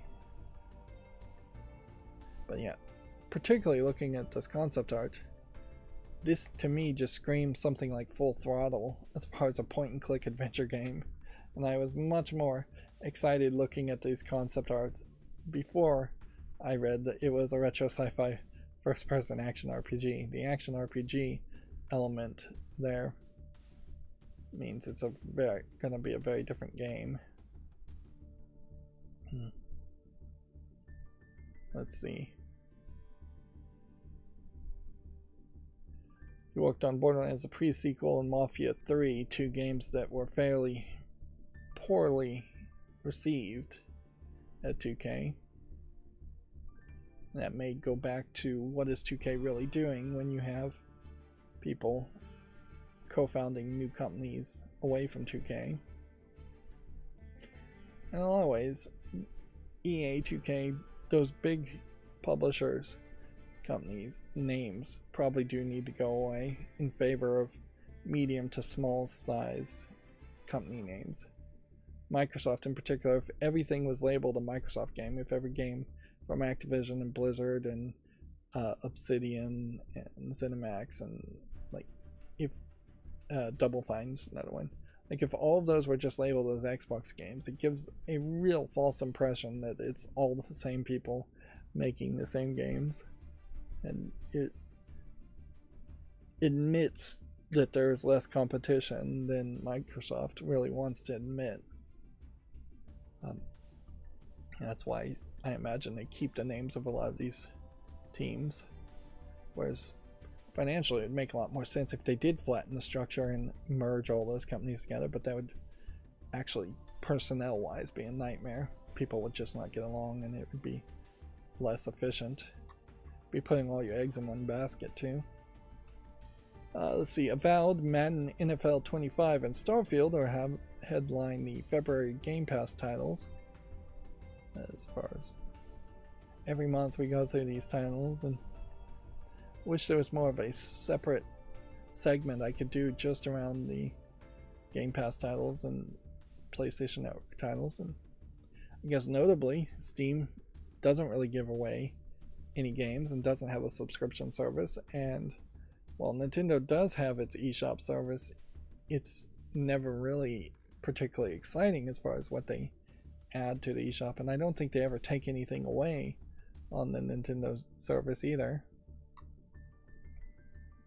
Let's see, Nintendo says it's making preparations for Switch 2 resellers, which I guess scalpers is what they're talking about there.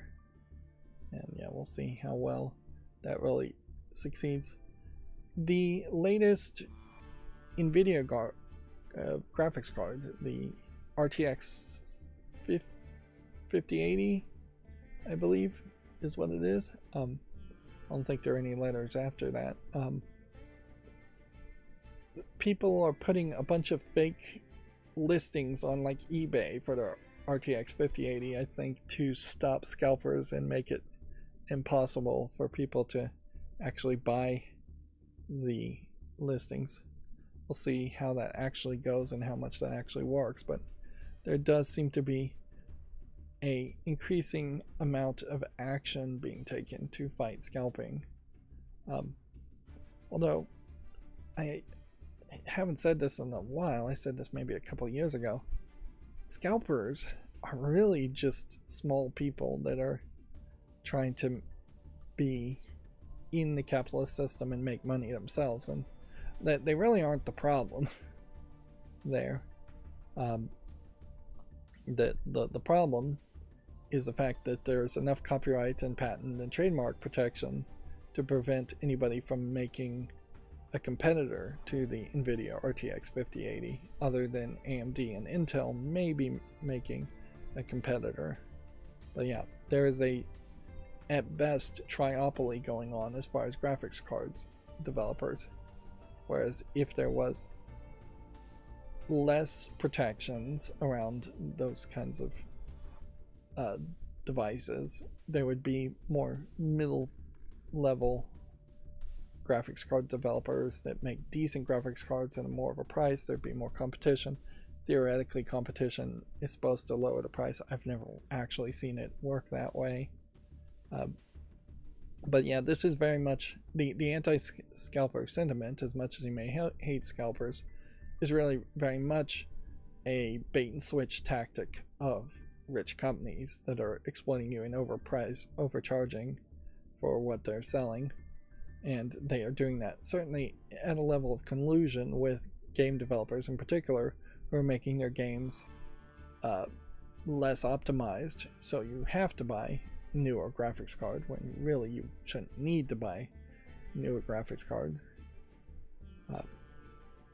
But yeah, it is very much a case don't hate the player, hate the game situation. And if you don't want to buy a video card or anything from scalpers, then don't. It's just that simple. Less consumerism is good for the soul, probably. And I'll leave it at that. Let's see. Snake Pass and Sonic Racer developer Sumo, is that the same as Sumo Digital? Yes, will no longer work on the original IP. Sumo Digital will now focusing on partner titles. It says, it's probably been a very long time since Sonic Racing came out. I know it's been a very long time since Snake Pass came out. So they tried with new IP, and it's applaudable to try with new IP, certainly. But if that's not working, being a partner title developer, or a second party developer, or third party developer, that makes a lot more sense. Second party developer is what partner titles would be.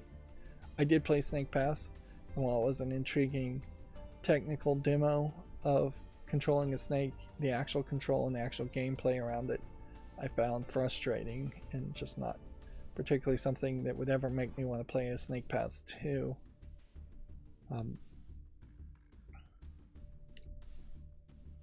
But yeah. Guess it's also worth pointing out that Sumo Group laid off 15% of its employees last year, and then it was wholly acquired by Tencent in January of 2022. So it's a fairly different company now than what it was in the past. And yeah, had Snake Pass been better, easier to play, it really was the kind of game that needed to have a lot of cheating going on in the background to make it easier to play, instead of basically directly controlling the snake and trying to grip onto things and reach higher heights. It might have been a case where if you played Snake Pass and then you were playing as a bird in half of the levels, that might have helped too, instead of just always controlling the snake. But yeah, had it been well received, there would have been a Snake Pass 2. Had Sonic Racing been received better, there would have been a Sonic Racing 2, and neither one of those happened. Let's see. Nintendo says it will continue to support the Switch after the Switch 2 launches, as long as there's demand. Again, this is almost certainly a generic response. Physically repairing and supporting the hardware may go away faster than actual software support does, but I imagine software support will still outlast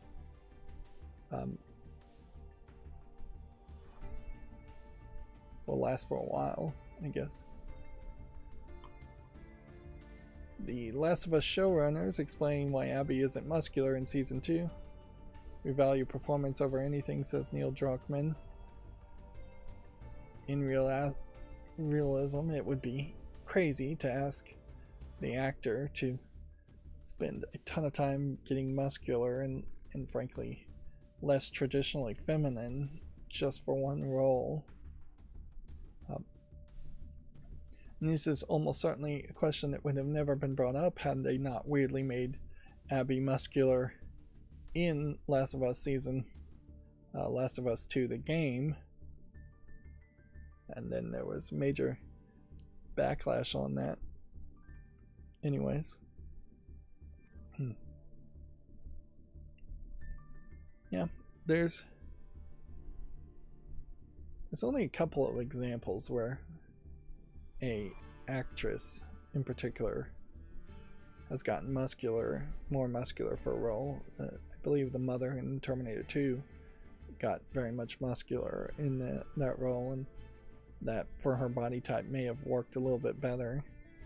But frankly, I just don't think is that big of a fetish around super muscular actresses as far as the roles they play and what people want to see on TV.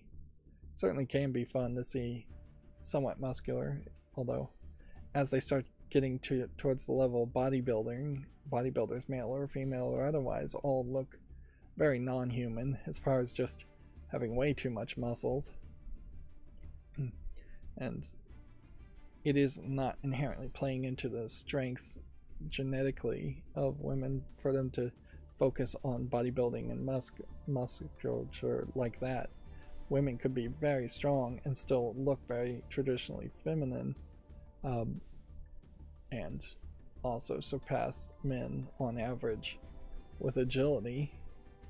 And those things are way more helpful. But you look at like the Resident Evil movies in particular, and there was no desire there to have any of the female protagonists be super muscular.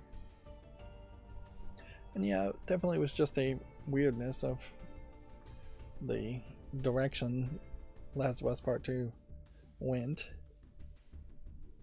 Which, yeah, had there not been so many companies that all went in that weird direction, at the same time, it really would have never been a big issue. But particularly around PlayStation games in the past year, there's been just this defeminization.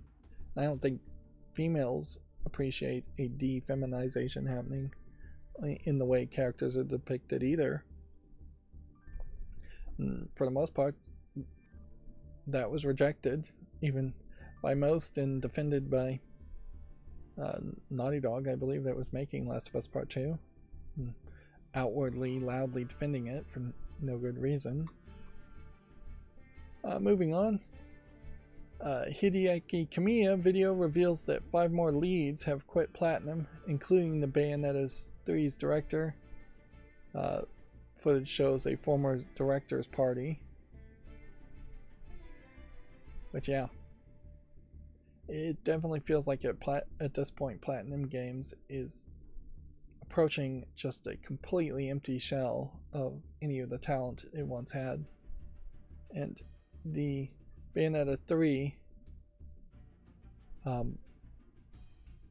director in particular is not even someone I would hold at high esteem, but I would say is probably the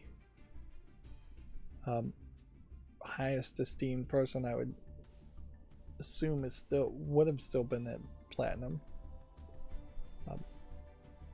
But yeah, you pretty much have to know that Bayonetta is dead now. I heavily suspect the Wonderful 101 is dead at Platinum now, and those are the only 2 games that I even associate with Platinum. So if Platinum was to announce something new, I would assume it's going to be something like a brand new company announcing a new game. It's not going to affect me anyway in the same way as if they announced a new Bayonetta. But then they also run into the problem if they did announce a Bayonetta 4, I also have to assume that that's basically just going to be Bayonetta 4 in name only, and much like how Bayonetta 3 really didn't even feel like a proper sequel to the Bayonetta series. I haven't gotten around to playing even Bayonetta 2. I'm not even sure if Bayonetta 2 is on PC. So yeah, I'm hoping that these people go on to do something different, something better. It would be nice if it was a character like Bayonetta. Could be that it isn't going to be Bayonetta. More than likely it isn't going to be Bayonetta, but at least you can have an archetype of a taller tsundere, black-haired character that's a butt kicker. Another female character in video games that also still presents as a version of traditionally feminine in her design, not super muscular, even though she is very agile and strong, magically so. Moving on. Really been an hour and 15 minutes and we still haven't even gotten to Video Games Chronicles today. Dragon Ball Sparking Zero is the fastest selling game in the series history. Not sure how many Dragon Ball Sparking games actually exist, though. First entry in the Dragon Ball Z Budokai Tenkaichi series is in over 15 years.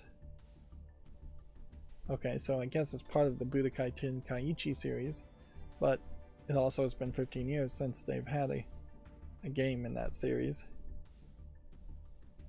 So just adjusting for the larger player base of gamers and adjusting for the larger fan base of Dragon Ball, it's kind of no surprising that it would be the fastest selling game in the series.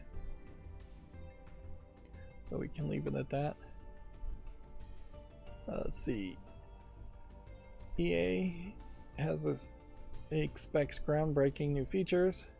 They've acquired realism tech for EA Sports FC series. EA Sports titles will soon have access to a higher level of tracking information from real-life sports. I have to really question if that is actually going to make the game any better, that they just have more accurate scanning of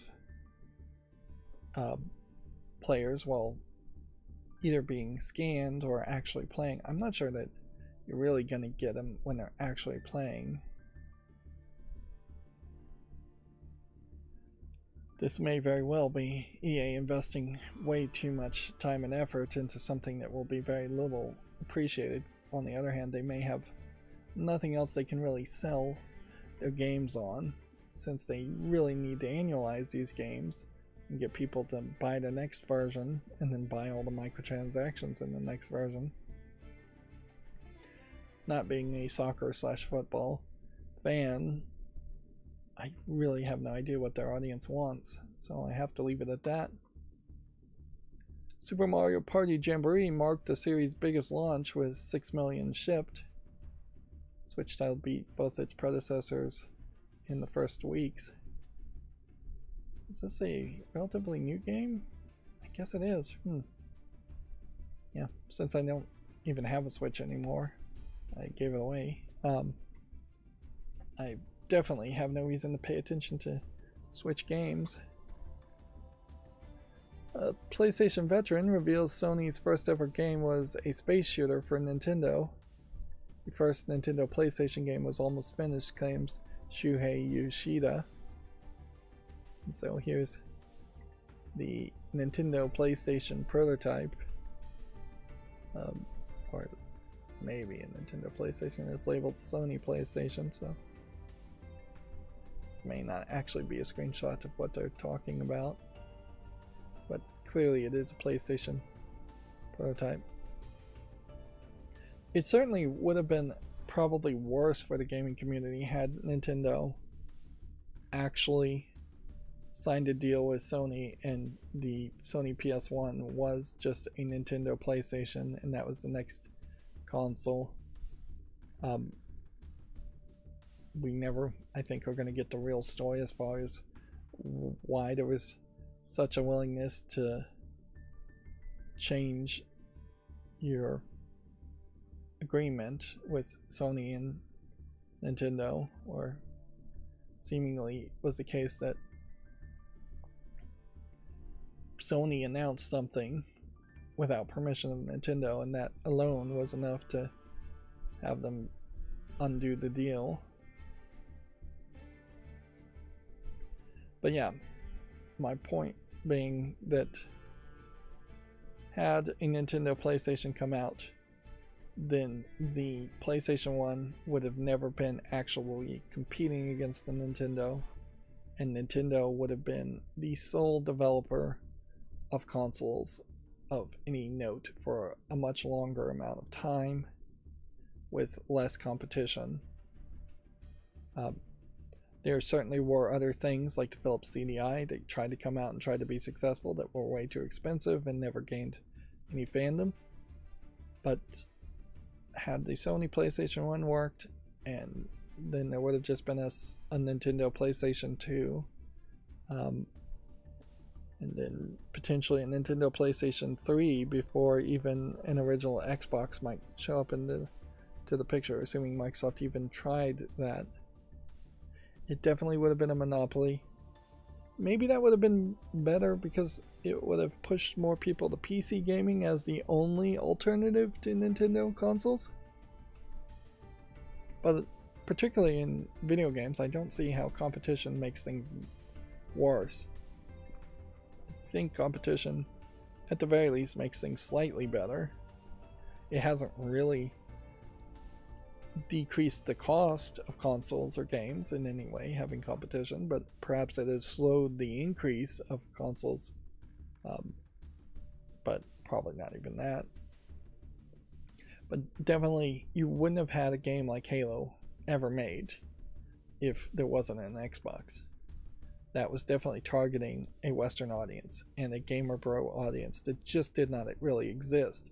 And Microsoft, through just sheer force and determination, managed to create a whole new audience of your, what I call gamer bro style gamers, which grew the tent quite a bit as far as gamers.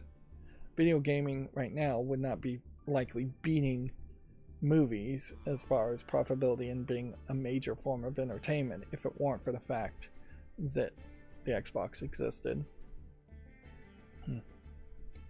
As far as a space shooter game, probably something like a Star Fox game, maybe a simplistic shoot 'em up game.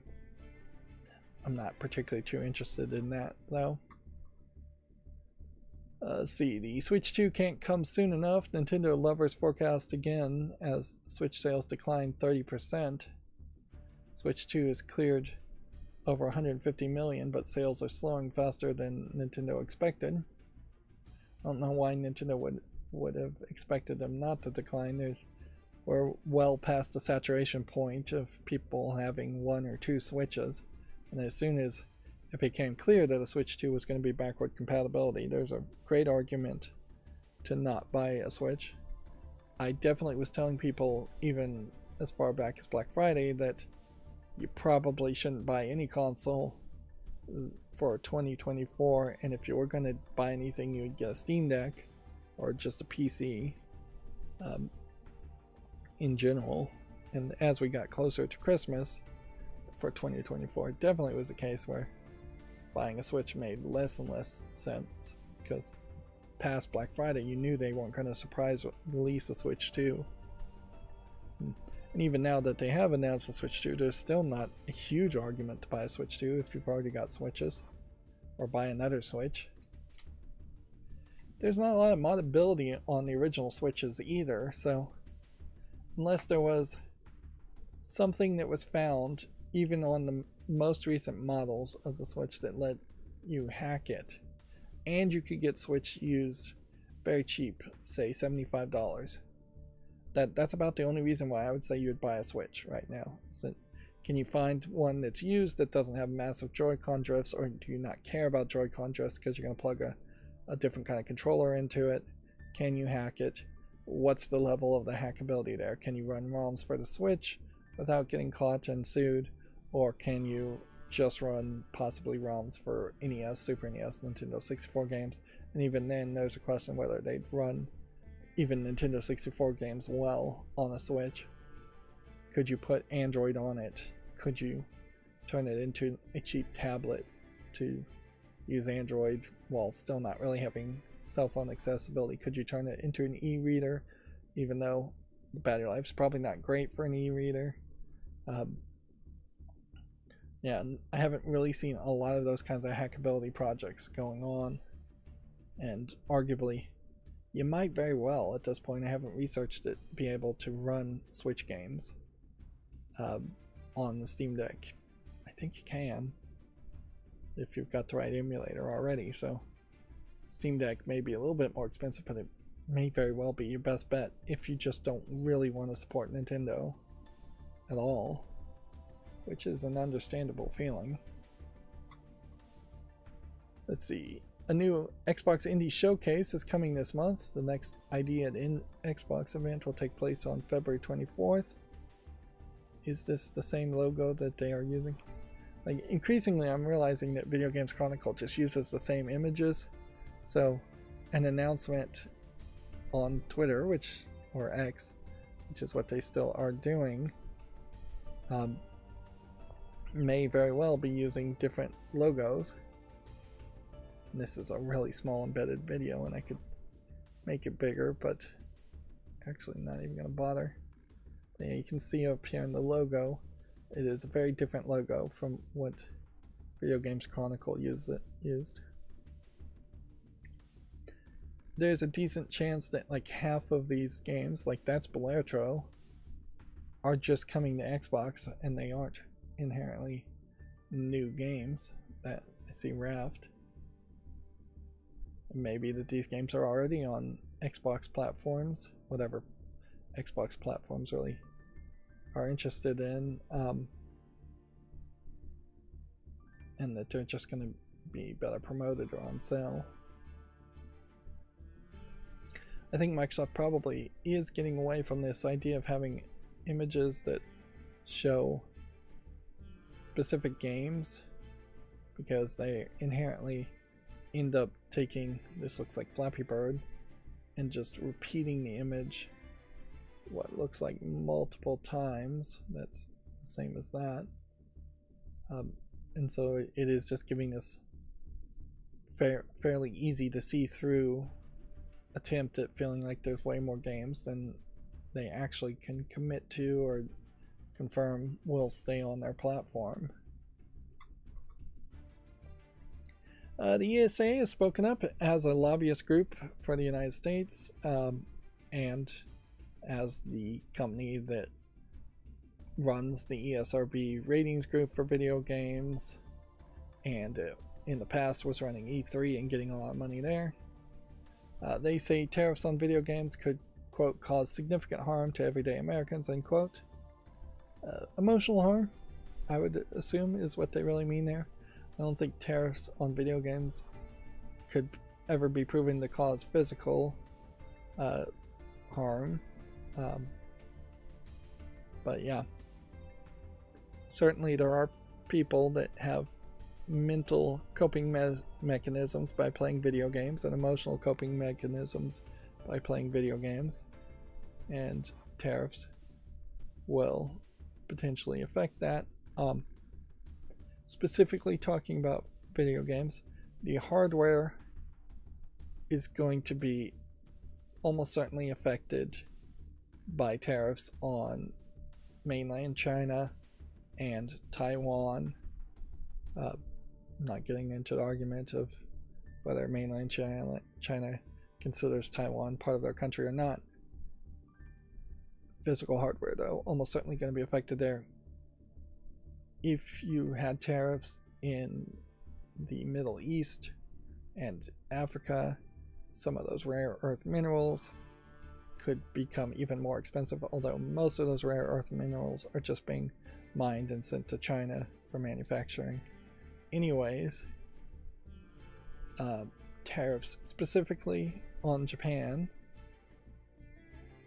might affect discs if they were being developed and printed in Japan, but I don't know how many disc-based games or cartridge-based games are actually being made in Japan. So in a lot of ways, a tariff on Japan for Japanese games wouldn't actually affect Japanese games unless it was written in a very weird way, because the software itself is likely just being handed over as a gold master to, again, China to print out discs, stamp out CD discs, or put them on cartridges, burn them to cartridges. There's definitely, though, in the case of tariffs, not that tariffs are always bad, and in some ways a slow, very calculated tariff policy could be very helpful in the long run, while probably being painful in the short run. But yeah, there's likely going to be just a lot of knock-on effects as far as if a factory is stamping discs, PlayStation discs for instance, is the plastic material costing more because of tariffs? Is the equipment that maybe is being shipped from, say, like Germany or something, costing more because of a tariff? Inherently, just the United States administration's talk of tariffs encourages every other country around the world to engage in tariffs. Not inherently just counter tariffs to the United States, but maybe just the idea of tariffs overall to other countries.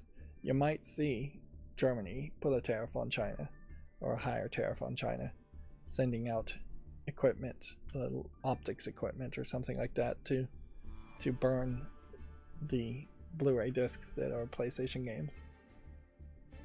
And again, not trying to get into it too much there, it might be a little bit better if there was a little bit more protectionism for every country and less free trade, particularly considering how a significant number of countries around the world are not playing on fair grounds, and they're exploiting their own citizens, underpaying them, overworking them, often getting very close to enslaving them.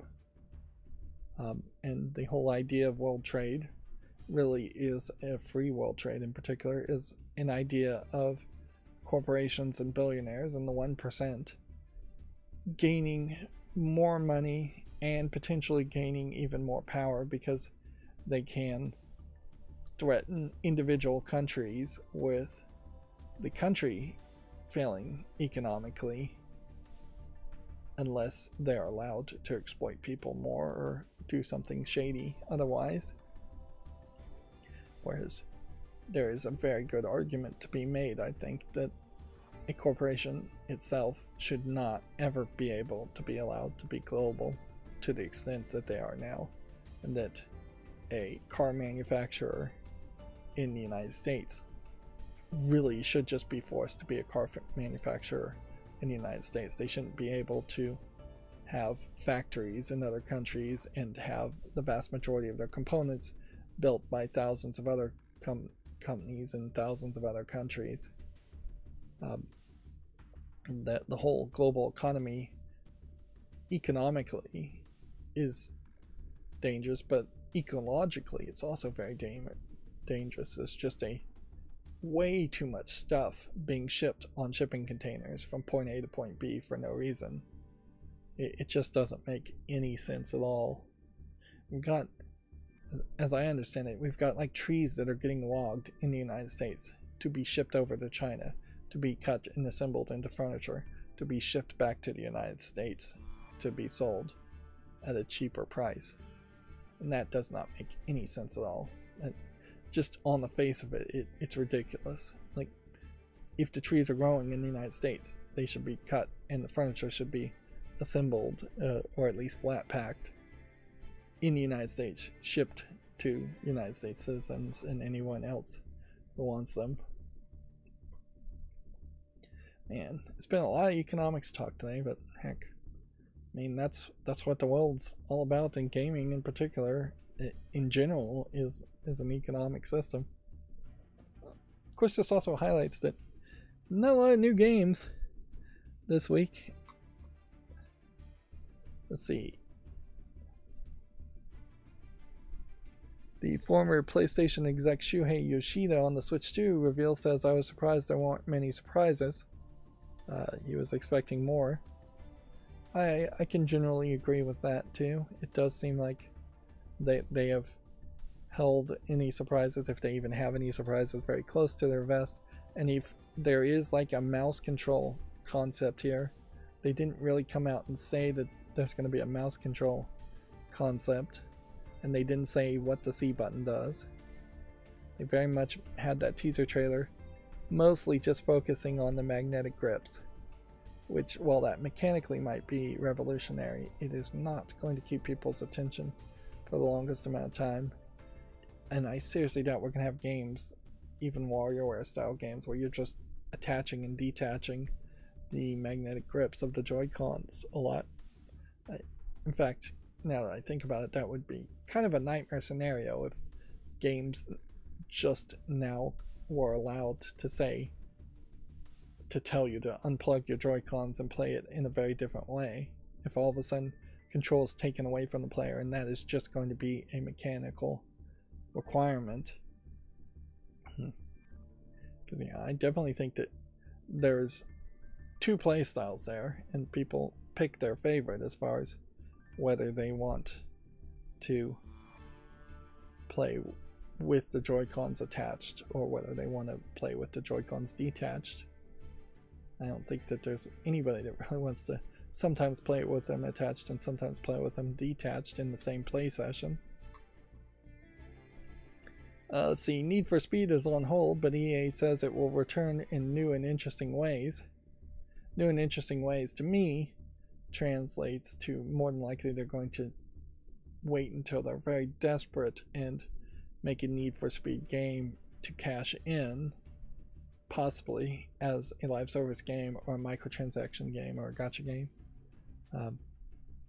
Yeah, even the screenshot of Need for Speed you see, this is one of these Japanese wrapped cars with very bright, I don't know if you really can do this in the real world, to have like neon stars on the edge of your wheels. But yeah, you can see there's a full-on anime girl on the side as far as a skin character here on your car, which I don't think that's all Need for Speed has been in the past, or really indicative of what Need for Speed has been in the past. So we're gonna finally get to the Gematsu articles, and this is taking forever. Let's see, some of this we may be able to skip since we've already covered it. The Capcom Fighting Collection launching May 16th. Onimusha Way of the Sword, message from producer Akihito Kadawaki and director Satoru Nihei. I don't know if that's pronounced Hei, H-E-I, or Hi. E-I. Guess we don't need to delve into the weeds if I'm trying to rush here. Let's see, Monster Hunter Wild 6 trailer and screenshots are available on Gematsu. Sonic Wings Reunion adds a PS4 version and developer. I'm going to go ahead and just skip these sub-headlines so hopefully everybody can just read them themselves. A nostalgic escape adventure called Class 3 Third Grade has been announced for PC. Because I opened all of these, none of these are going to lead towards Steam links, so I'm just going to hopefully see them at some other time to make YouTube shorts from them. Famitsu review scores for issue 1885 are available, giving Kingdom Come Deliverance a somewhat low 31 out of 40, Promenade 31 out of 40 also, and Synduality Echoes of Ada 29 out of 40, so not any big surprises there. Dig VR is coming to the PSVR 2, Steam VR on March 20th. Interesting to have any VR game at all be announced. That being said, I would say a digging game here might appeal to really young kids, but then putting a VR headset on really young kids, even Steam VR 2, is going to be extremely expensive. And yeah, I don't think you can even really do that at museums because it's just something that would break too fast. It's just really dangerous thought. A co-op crafting action RPG called Cloudheim has been announced for PS5, Xbox Series, and PC. Kingdom Come Deliverance sales topped 1 million in 24 hours. Deliverance 2, once again, I'm mispronouncing the 2, I'm not saying the 2. Ecogenomics is coming to the PS4 and 5 and the Xbox One and Series. It's currently already available for the Switch and PC. Night Striker Gear launches in 2025 for the PC and Switch. Sony Interactive Entertainment is going to integrate its subsidiary SN Systems. It's a provider of programming tools for PlayStation developers. Interesting. I've never heard of SN Systems. So, probably makes a lot of sense to merge them as a company. It may very well be the case that the programming tools being provided by PlayStation for PlayStation developers are not particularly that great. And so, maybe there's going to be a shakeup there and they're going to try and have more of a development kit come directly from Sony Interactive Entertainment. But I imagine also, since so many things are just run on Unity and the Unreal Engine, that a lot of development tools aren't actually even really needed.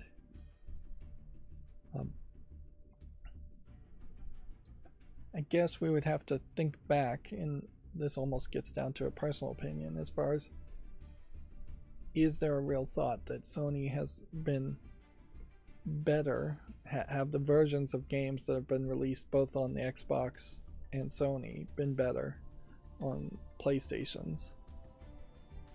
I don't know if that really has been the case at all. It seems like it's sometimes things are better developed for the Xbox, sometimes things are better developed for the PlayStation. Things developed for the Nintendo Switch obviously take a lot of extra work anyways.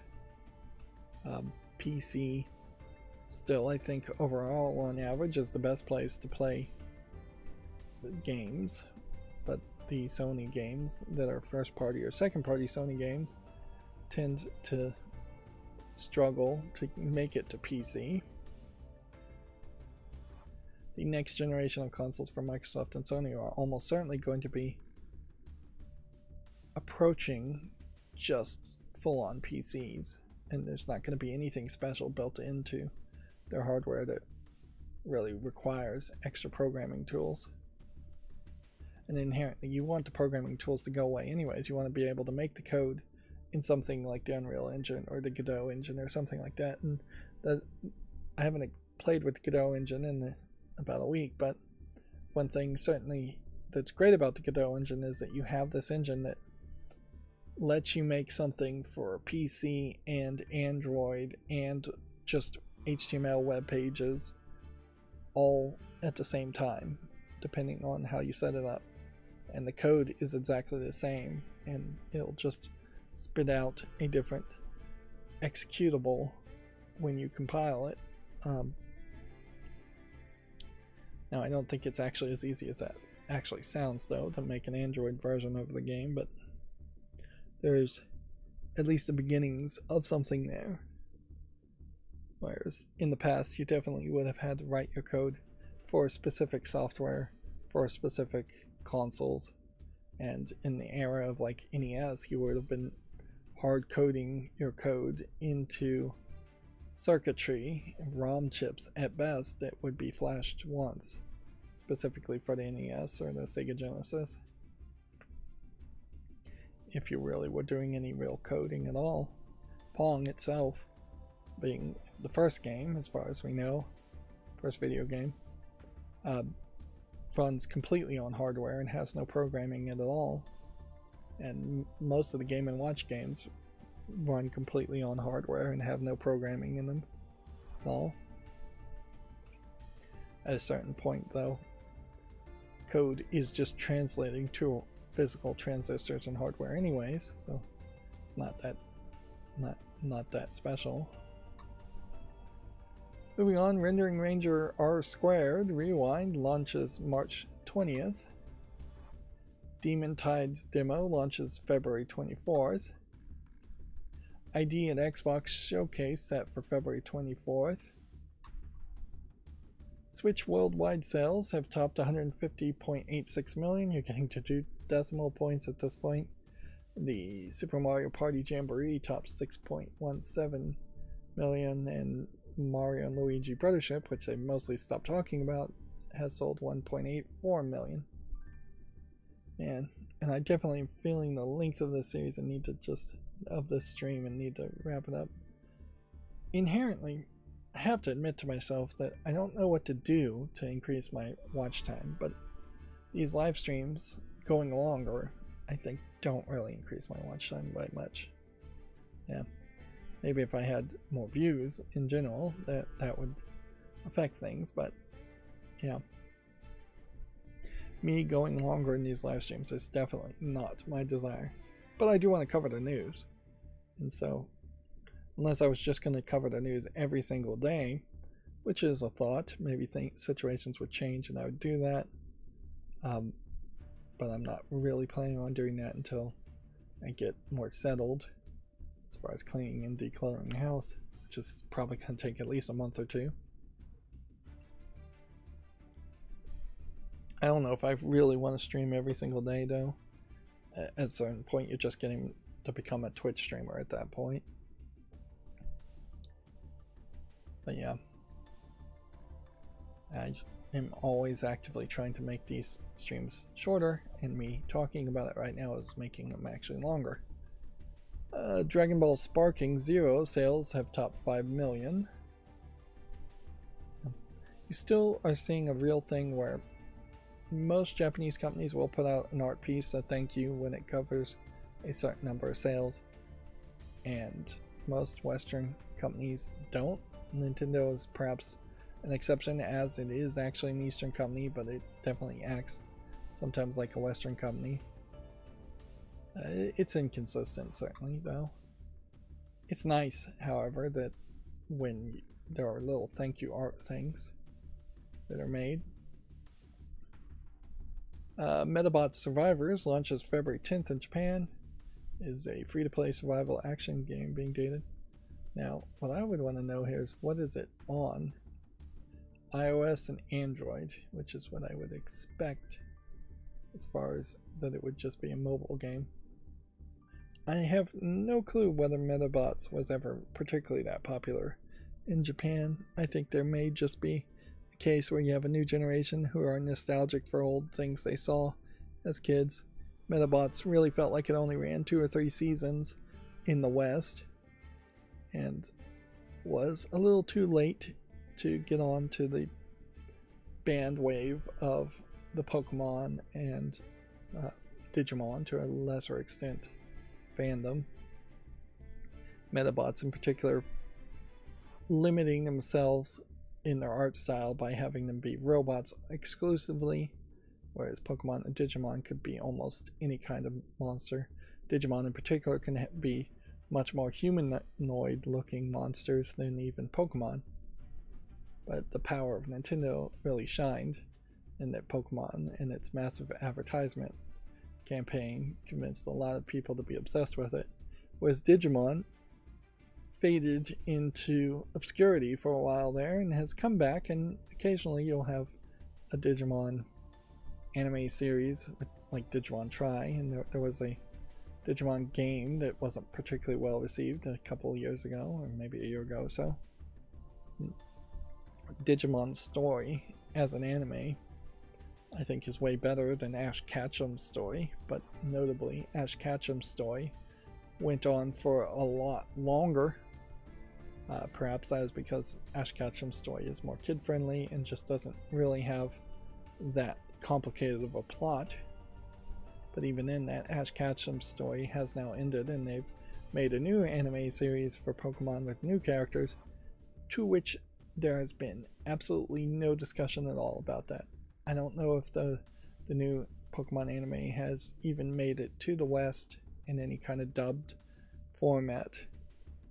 But yeah, I don't know if there's going to be another animated Pokemon movie that ever has Ash Ketchum in it.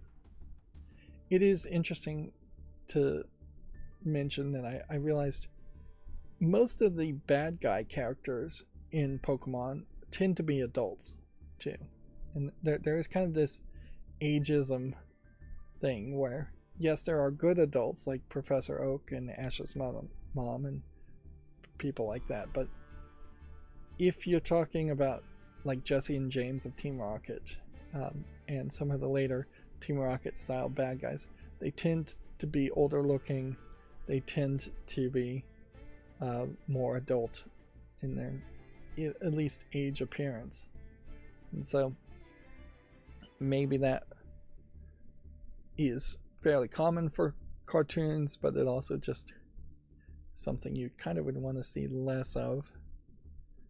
And yeah, in fairness to Pokemon, the police officers, the nurses, even are all very helpful adult style characters too. But yeah, I can't think on my surface level, having not really paid attention to Pokemon, really can't think of any kid about the age of Ash Ketchum in the Pokemon series that is just a bad guy. Yeah, you might have a couple that are rivals, but then the rivals eventually turn into friends. And maybe that's a good theme to have, but it does just highlight that there's a weird age discrepancy there. Of course, you have the standard cartoon adventure age discrepancy too, in which Ash Ketchum is allowed to just wander the world for years and years and years on his own. But yeah, that's certainly not the real experience for any Japanese kids, is that they aren't just going to be allowed to wander around the world catching insects and making a career out of that. Moving on. A roguelike action game, Rogue Loops, launches in April for PC, and then in the fall for the PS4 and 5, the Xbox One and Series, and then PC again. Don't know what. I guess they miswrote the headline there, because I don't know how you would release it for PC again.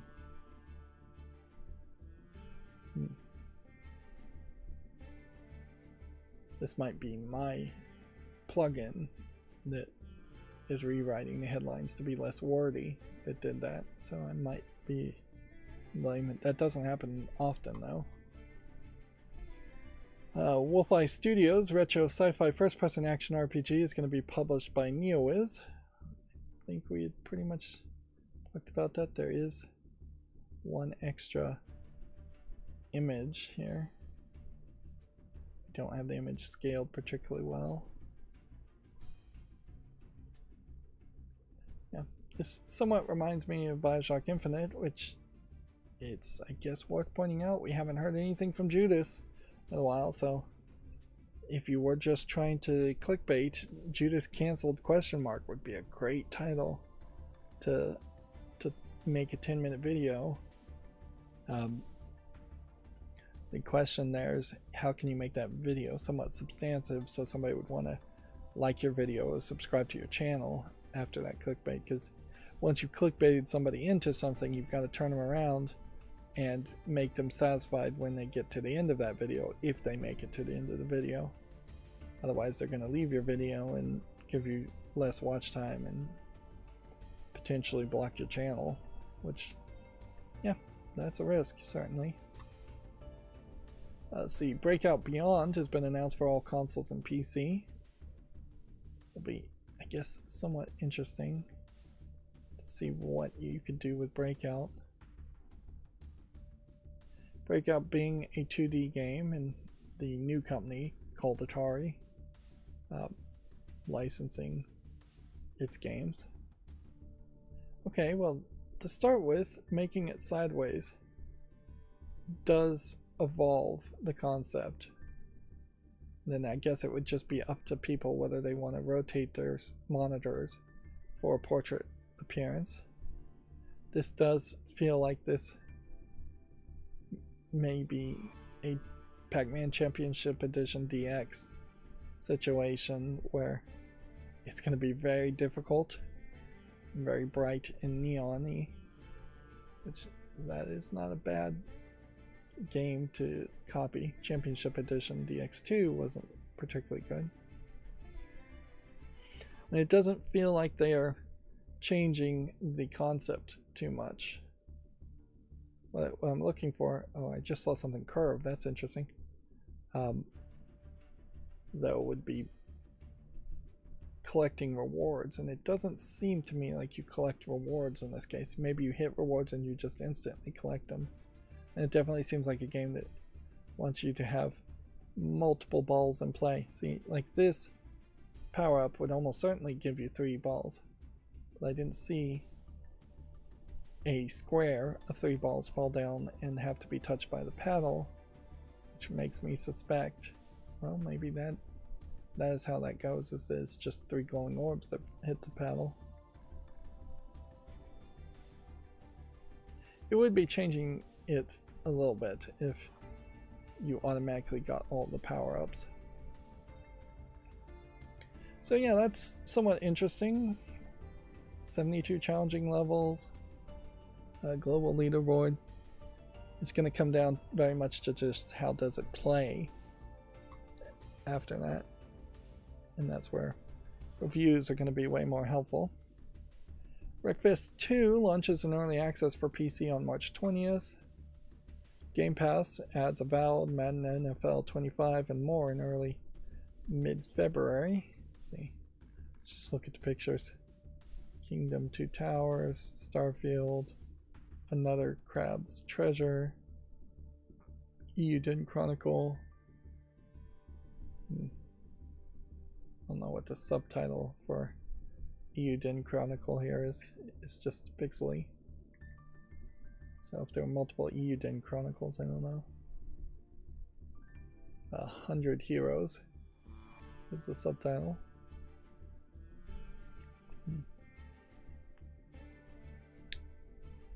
Of course, with Xbox,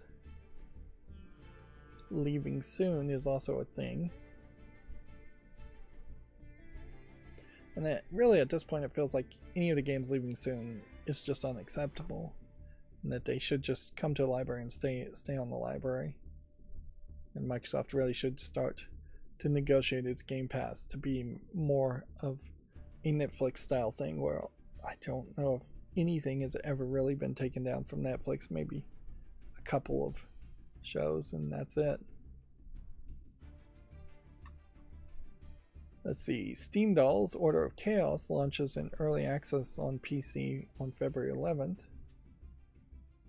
Yeah. Steam Dolls. Looks like it's some kind of, well, they say it's a Metroidvania side-scrolling action game. But from the title, I mean, several different types of games could be called Steam Dolls. And yeah.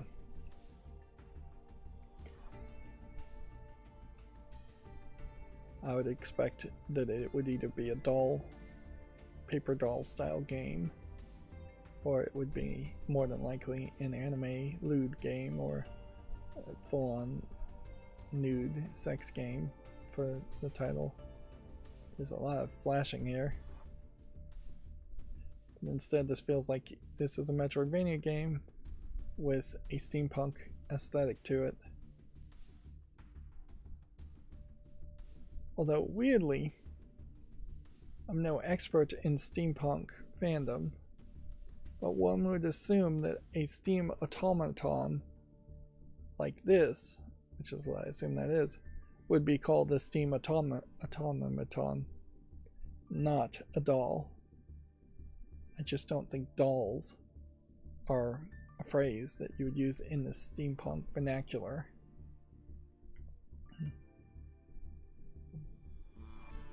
It is, I think, insane, though, to say that the game is expected to be in early access for 1 to 1.5 years.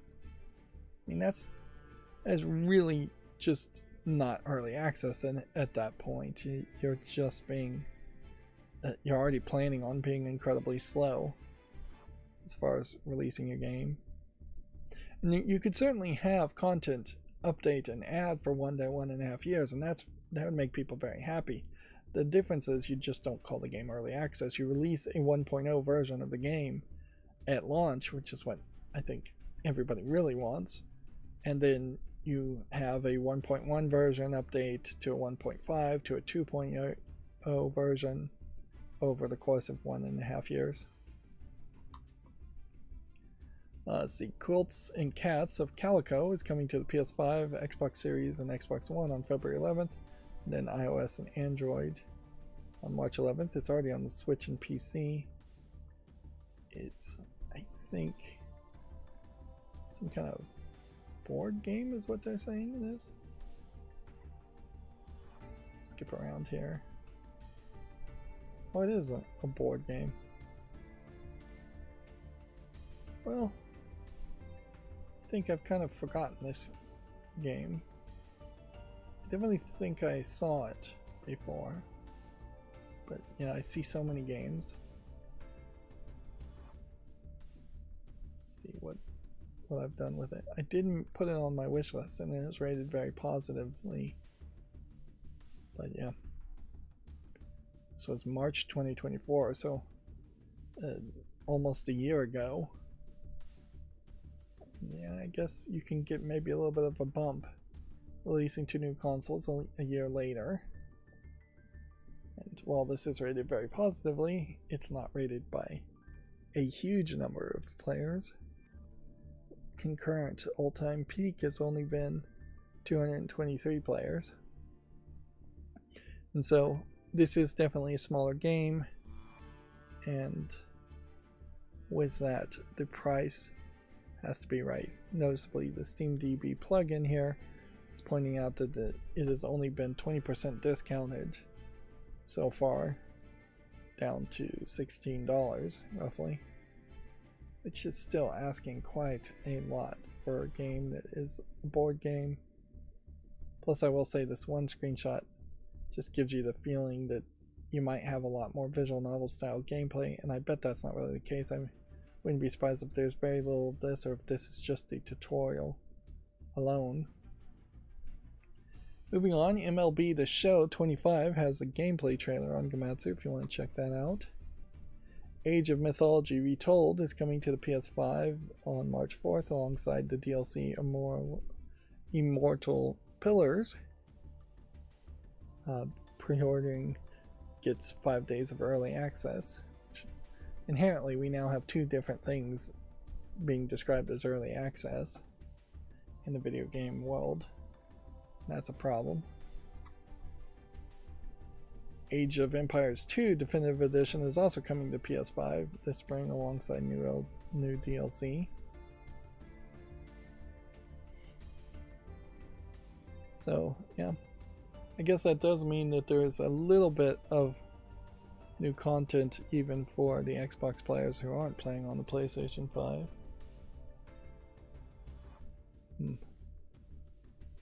Let's see, my bedtime alarm clock just went off, and there's some real insanity on having a bedtime alarm clock set at 7 p.m. I never really am going to go to sleep at 7 p.m. But yeah, there's a thought of starting to think about winding down. Of course, can't do that right now, can I? Marvel vs. Capcom Fighting Collection Arcade Classics for Xbox One is now available.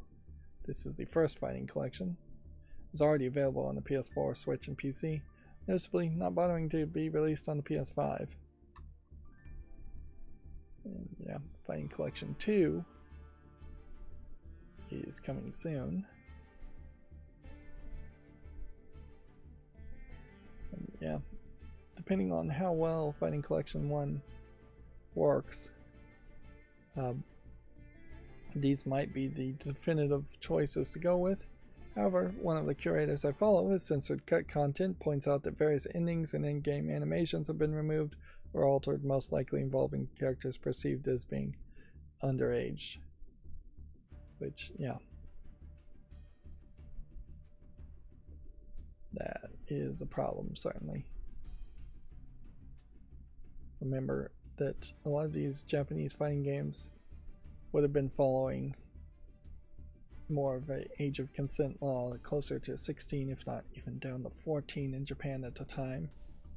So, and certainly the stories they might be willing to tell, as far as Sakura, let's see, yeah, Sakura here, flirting with other male characters or saying something somewhat lewd, would have been considered more acceptable in the past, or not complained about as much in the past. I think not complained about is probably the better way to phrase it.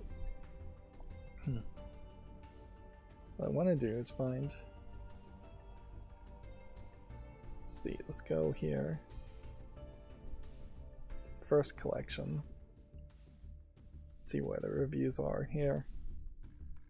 First one is overall mostly positive, so I think I can go ahead and put that on the wish list. And let's see if our curator of cut content has anything to say. Nope. So if there was any censorship happening, which there may very well have been, the cut content curator hasn't made a post about it.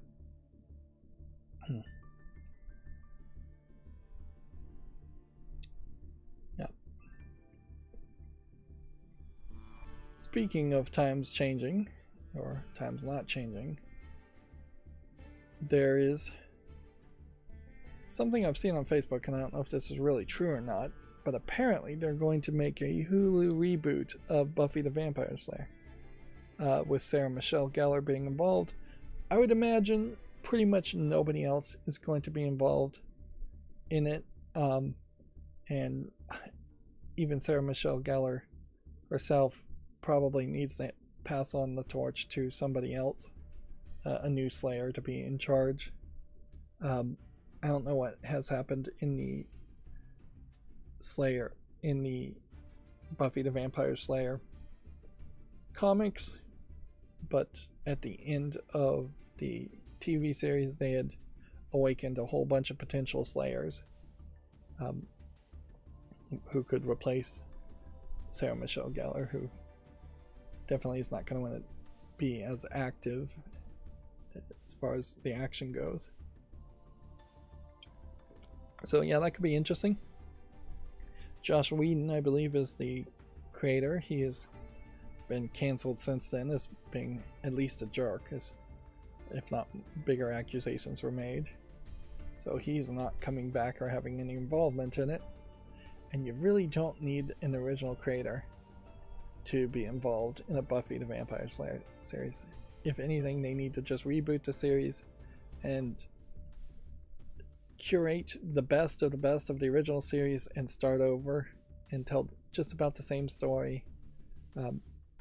It definitely doesn't have to be as Monster of the Week-y, and can just be, instead of 12 episodes a season with only 4 or 5 being important, it could be 6 episodes a season with the main plot being that entire season.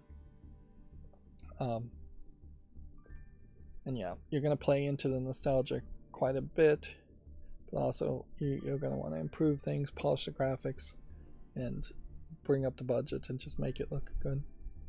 Inherently, it's worth pointing out, though, that none of these reboots have succeeded in any way. The Sabrina the Teenage Witch reboot, if you even can call that on CW, failed.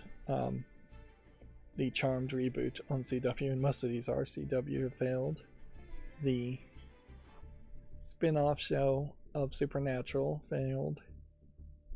I'm trying to think if there's any sci-fi show reboot that has really made any success. Bigger ones like Star Trek, which are less fantasy monster of the week sci-fi, have failed. Yeah. There might be an argument to keeping the budget low and keeping the series as a mini-series. But yeah, I don't think any of them have ever succeeded, because they were all products of their time. They were all successful because there was less competition, successful because there was less budget needed to really do it. Buffy the Vampire Slayer in particular, and I know this has nothing to do with video games, was trying to ape the success of like Beverly Hills 90210 or Friends and put a sci-fi twist on it. But I'd like to see it succeed. It would be an interesting twist if TV and streaming services are ever going to really succeed. I'm not sure they really are. And in the end, it may be that it is just better to play a video game. There were some Buffy the Vampire Slayer video games, nothing that really had major success or worth trying to cover, because they were console games like PlayStation 2 games. But as a video game, that concept might work even a little bit better than as a TV series. But yeah, they'd probably just make a cheap mobile gotcha game if they were going to make a Buffy video game these days. Like, if they can't make a good mobile game for Cardcaptor Sakura, which they couldn't, then there's not a lot of hope in my mind that they could do it for Buffy the Vampire Slayer or anything else like that. On the other hand, I guess it is worth pointing out that Supernatural went 15 seasons, so if you've got nothing better to do, if that is just going to be your Friday night lineup type show for people who don't have anything to do on Fridays, you could put money into that on a streaming service and just capture that small audience every week with a Monster of the Week like Supernatural did.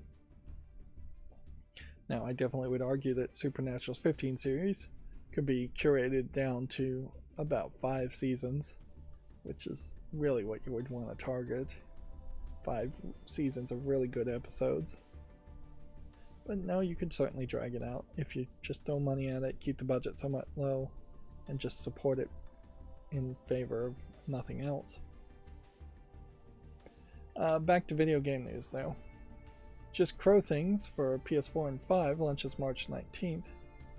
Guess it's once again worth pointing out that I just saw that on Facebook, so that may be totally made up. I see all kinds of rumors, and even if it is greenlit, doesn't mean it's going to actually happen, or anytime soon it would happen.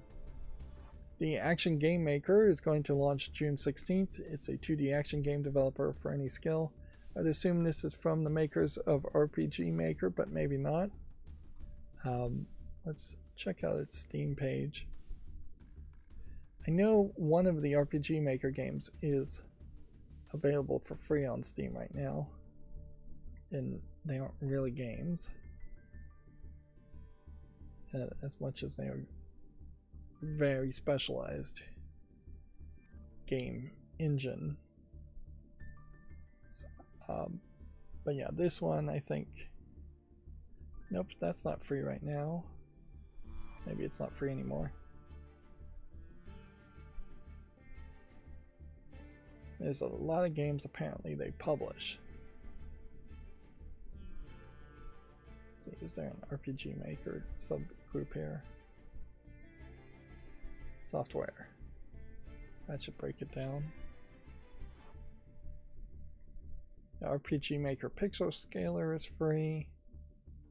Database Converter. These are definitely not games. I think it was this one that was free, but I guess maybe it was only free for a brief time. No, I guess it was this one. One of the oldest ones. That might be free. Well, this is free right now, at least. Is I guess as best as I can say. Of course, it is always worth pointing out that because these simplified game engines exist, it's taking a lot of potential game developers down the wrong path. It might help them learn a little bit, but really you're just going to be learning a crutch and learning to use a crutch, which will not help you in the long run as far as trying to make other kinds of games instead of RPGs or action games, or making assets and art, or getting assets and art in a more bespoke way, so it's not just the same pixelated sprites that everybody else is using. And a significant portion of all the garbage games on Steam are made to look like, at the very least, if not made with RPG Maker. And so yeah, it's created too easy of a barrier of entry for game developers, where the game developers really do need to struggle a little bit more to know how difficult it really is going to be to make a game that looks good and actually would sell. Inherently though, this is also Steam's fault by only requiring $100 to Steam Direct publish a game. If Steam charged $1,000, then that would make a lot of people stop and think before making a game. It wouldn't stop everybody. Probably wouldn't stop a lot of money launderers and a bunch of crazy people, but it would stop a lot of people before even starting to make just a generic RPG Maker experience. And yeah, I definitely would recommend using the Godot engine and learning the Godot engine. It's free. It's going to be more broad. It's open source. It's going to be more supported in the long run than anything made by a single company, which has already proven that they have a habit of making basically the same engines over and over again in RPG Maker. And Action Game Maker is different here, but I wouldn't be surprised if there's an Action Game Maker MV or AX or just some letters added to it after the fact in a year or two anyways. Yeah, Onimusha Way with Sword I already had open. That'll bring us to the Gaming on Linux articles. The Nexus Mod apps makes improvements for collections and fixes Baldur's Gate 3 script extender on Linux. We'll just try and go through the headlines here. Valve fixes up the finals in No Man's Sky VR with Proton Experimental. So another update to Proton Experimental, fixing specifically 2 games. We already talked for a long time about the UK government responding to the newer Stop Killing Games petition with no plans to amend UK consumer law. It is, I guess, as a United States citizen, probably worth pointing out that the UK consumer law is probably a little bit better than the United States consumer law protections. Of course, all of those laws may not be worth much unless you have the money to sue somebody and fight them in court for a very long time. Or you have a government that is willing to sue a company on behalf of its citizens, which is not very often, and capable of succeeding, which is even less often the case. Apparently the latest Steam console rumor is going to have AMD RDNA 4 can be safely ignored. Here's why. One assumes that something, maybe it won't actually be an AMD RDNA 4, but something very close to it would be in the next Steam Deck, but it's not going to really change too much. This Valve developer Pierre Lupe Grafis quoted this very article on Blue Sky to note, "Thank you, we've done pre-release Mesa Vulkan work on every AMD architecture since Vega, thanks to them kindly providing hardware, so there's nothing meaningful to read into there." Which is just to say that they are working on SteamOS to work on RDNA 4 in the way that they're working on SteamOS to work on every hardware that they can possibly get it to work through. Of course, Mesa Vulkan work in particular is not going to be the proprietary NVIDIA drivers in particular. So still wouldn't recommend building a Steam computer to install SteamOS on it in the future using an NVIDIA graphics card. These rumors are, I don't think, going to go anywhere. Now, I did follow Pierre on Blue Sky, but I'm not actually looking at Blue Sky. Like, there still is just not enough people or an easy way to think that I could convert Twitter, which is also something I'm not really looking at anymore, to Blue Sky.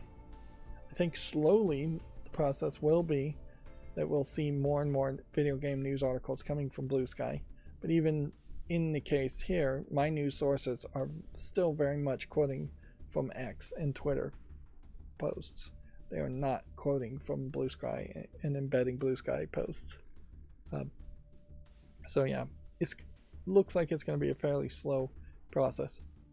Meanwhile, I don't think it's worth listening to any rumor, particularly with tariffs going on. If Valve does announce a new Steam Deck, it's likely going to be 5 to 6 months from now, and an incremental improvement, even if it technically isn't an incremental improvement. I just don't think it's going to be way better or way more powerful than the OLED versions of the Steam Deck. Meanwhile, the majority of games that are really great to play on the Steam Deck aren't going to need that new power and that new hardware. Like, I think their goal is definitely to make the Steam Deck closer to like the Switch, which the Switch has been out, I think we're approaching like 10 years now.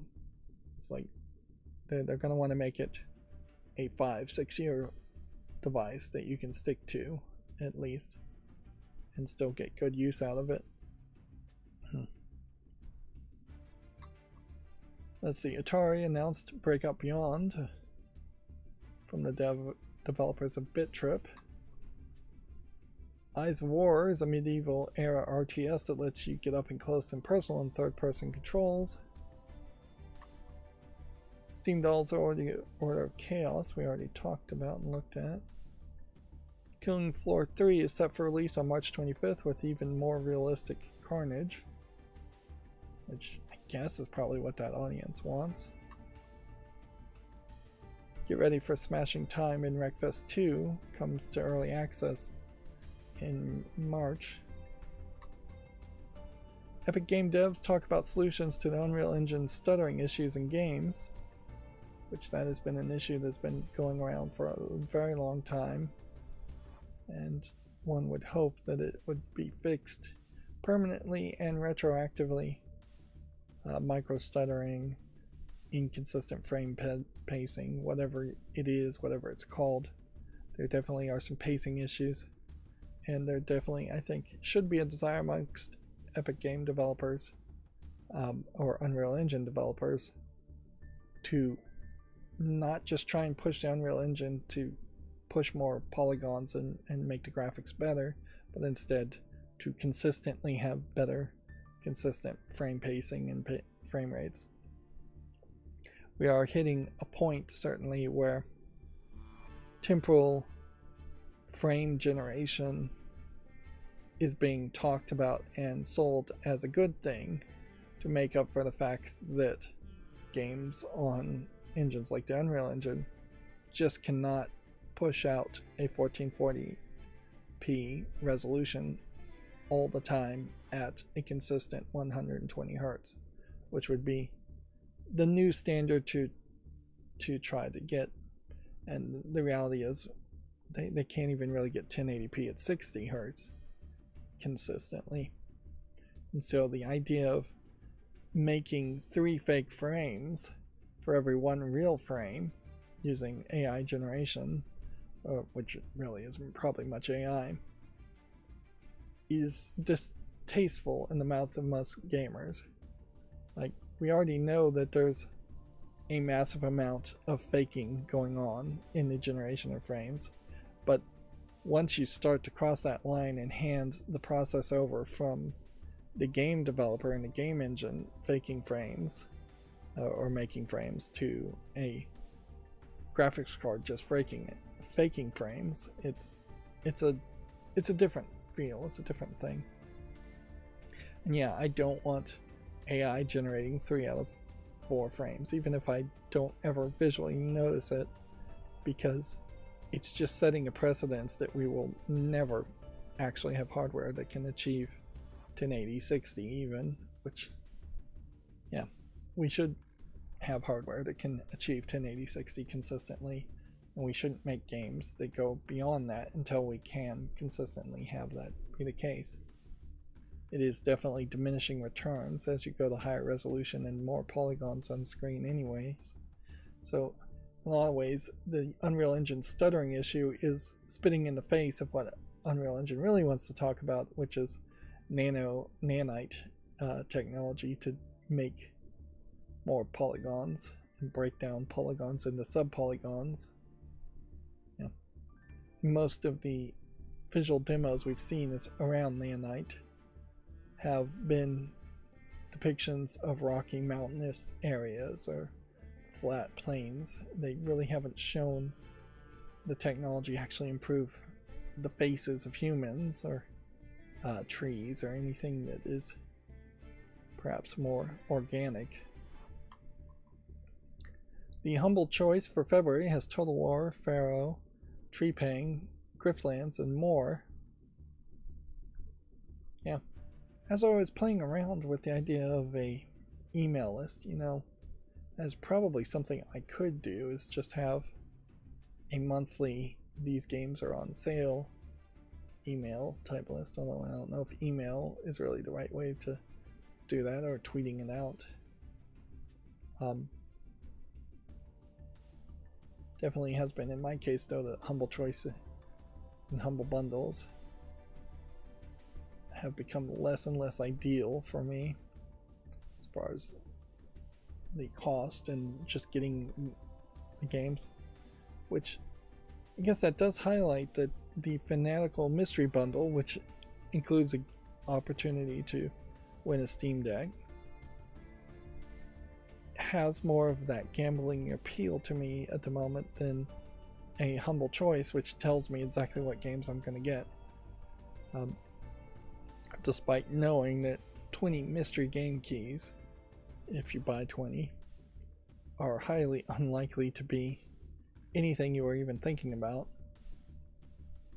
That being said, looking at this list of this bundle, none of those games are actually things I'd go out of my way to get either. Let's see, FlatHub has added We Love Games and On The Go sections, plus details on what's next for their infrastructure. FlatHub has updated somewhat recently to have more security sandboxing notifications when you update a flat pack. And yeah, there's just some decent progress and improvement happening overall as far as KDE Plasma and their app Discover that uses FlatHub. FlatHub has a Mastodon listing, which I guess is slightly different to Blue Sky. Yeah, Mastodon's more open source. Blue Sky is still kind of controlled by one company, somewhat. I don't actually know the difference really between Blue Sky and that.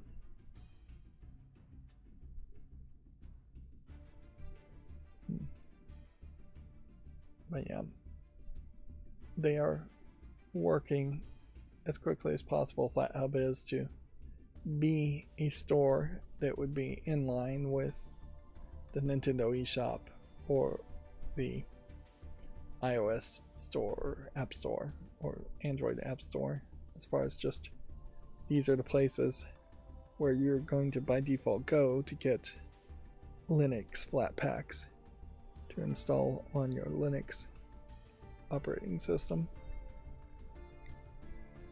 And it's all very useful right now already using the Discover app in Steam Deck desktop mode. Inherently, I don't think that there's anything particularly missing from it. There's probably some back-end software stuff that the developers feel are missing more than the end user. And if you're coming to Steam Deck and Linux, you're more than likely coming as a somewhat new person. So with the exception of being unable to install printing and lower level support software like that through a flat pack, it pretty much has everything you want, or something to do what you think you want to do. It may be a new program you'd have to learn, but that's kind of fine, because even nowadays most people are just using Google Chrome to do 99% of what they're doing on a computer. So if you've got like a word processing app in Google Chrome, that's pretty much it. If you're more technical and you have a specific program, if it has a Linux version, it might not be a flat pack and you may have to install that differently, but it may very well have it. OBS is one of those special softwares that I use as a content creator that does have a flat pack that you can install it, and seems to work fairly well that way. Doesn't seem like it's running into too many restrictions by being sandboxed. Almost all software shouldn't be running into any kind of restrictions being sandboxed anyways. Let's see, Fanatical's Pedal to the Metal bundle has some great racing games, according to Gaming on Linux. It's nice how Gaming on Linux lists which games actually are unsupported and unrated for Steam Deck, and which ones are verified / just playable but might have some small problems. You can now GoPro with your Steam Deck and mount it to your belly or whatever you want. Interesting. Well, I've seen clip makers, and I think I've seen this one in particular, making some fairly silly connections. In particular, the Mechanism system. Mechanism being the company or the brand. It doesn't make a lot of sense. They have another one that attaches to a lap pillow, which makes a little bit more sense. But yeah, attaching it to your chest like that, unless you have a USB camera in front of it, you're still not really GoProing anything, because there is no camera built into the Steam Deck. Yeah, I think they are definitely throwing out some ideas here as far as attachments for a small audience. This is a fairly small connector if you wanted to have a wireless keyboard and mouse set up, but the contrast to this would be to just dock it and have a dock connect to a much bigger monitor. So yeah, I don't see a lot of people using a lot of this. Inherently, this one too, in particular, like, I don't know of any kind of like drone flying software that would be super easy to run on the Steam Deck. It would make sense that you would have this attached to you, or any kind of like filmmaking software that would be on the Steam Deck. So if you had like a camera on your shoulder and you're filming photos, but every now and then you need to look down and adjust something. Yeah, I'm trying to think what real industrial usage would this be useful for? And I just don't really feel like there is anything. And if you have a kid that drops a Steam Deck that much that you need to strap it to your chest, you probably shouldn't be giving them a Steam Deck in general. Speaking of drone flying, I'm a little surprised nobody has talked about this. I'm pretty sure it was Neil Druckmann, and apologies to him if this is just a completely wrong person and false accusation. So let me just step back and say a major founder, CEO type person, big name that we would recognize, was the person who was flying a drone and crashed it into one of the firefighting helicopters, I believe it was, in California.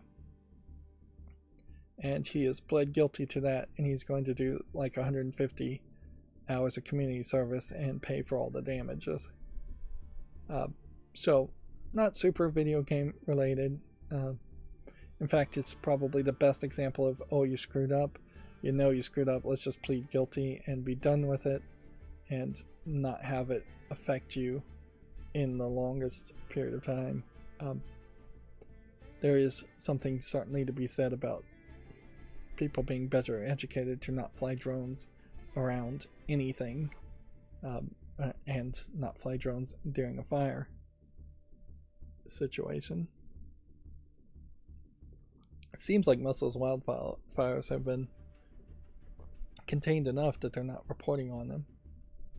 But yeah, I guess it is a slightly connected to video games because the guy who did it was slightly connected to video games.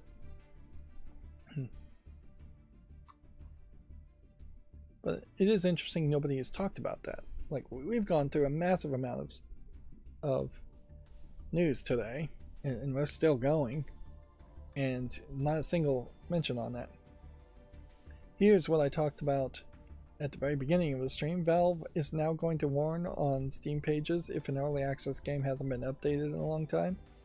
So we want to get the real numbers here for my own information. Let's see.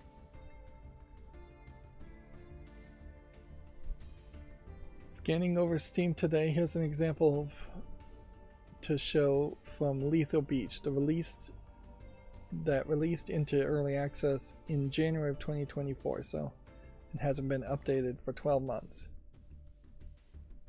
So as far as we can say, I guess maybe there isn't going to be specific numbers that they admit to, but it does seem like 12 months is a breaking point. Which I could see how 12 months would be just the arbitrary thing. Let's see. Now, note that you just have a note here by default in early access saying you're going to potentially be screwed and probably be screwed for an early access game. And then you have another note here saying the last update was over 12 months ago. And then you have to click read more to actually read what the developers have put as far as describing why their game is in early access.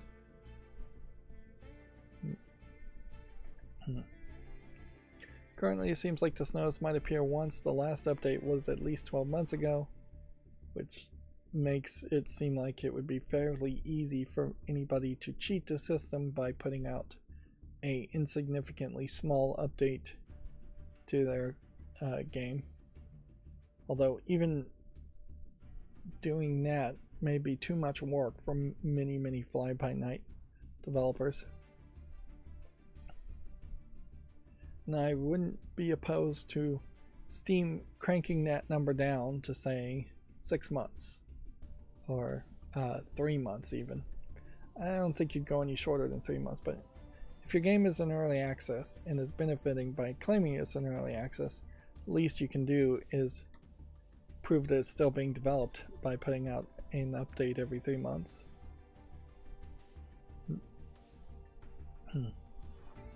There's no indication, though, that they're going to start cracking down and delisting games that have been in early access for a super long time. I doubt they would do that.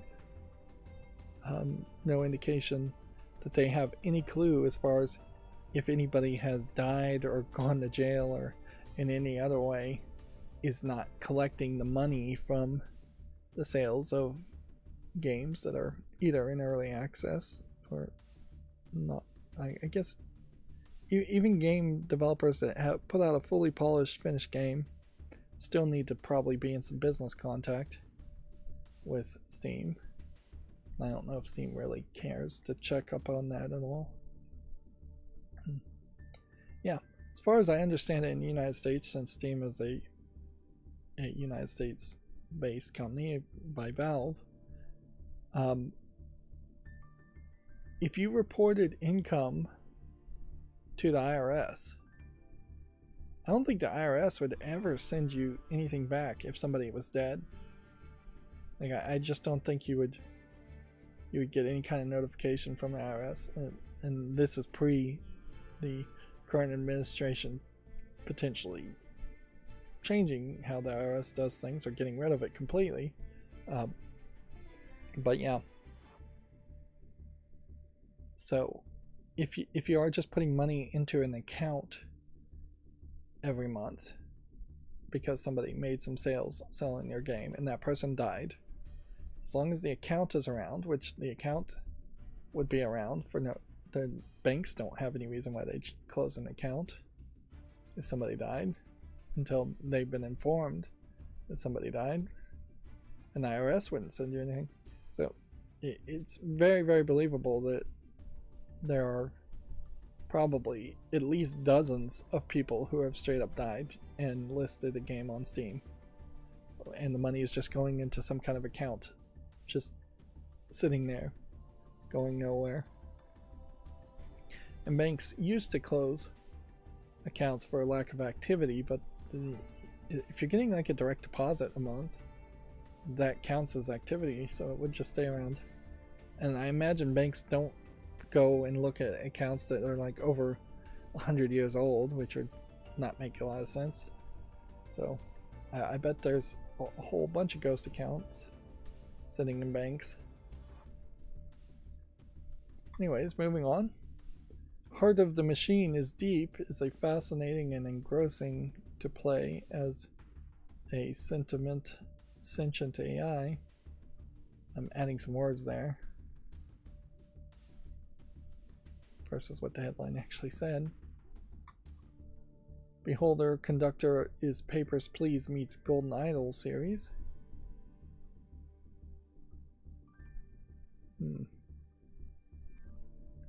I recall a game called Beholder. Yeah, it's a spin-off to Beholder. Interesting. Probably should have clicked on more Steam links than I did today. Hexagod is a minimalist roguelike village builder from the developer of Chess Survivors. Here's an interesting question. Is this the right way to announce a game, to just have your streaming set up and do a face cam? Or should you announce your game with a game trailer? I imagine you should do a game trailer, because I don't think Steam itself would let you put out a video that is just a face cam alone, and it's not presenting what your game actually looks like if you're doing a face cam. Here we have from Gaming on Linux and maybe editorial, what Valve would need to do to make a Steam console a success.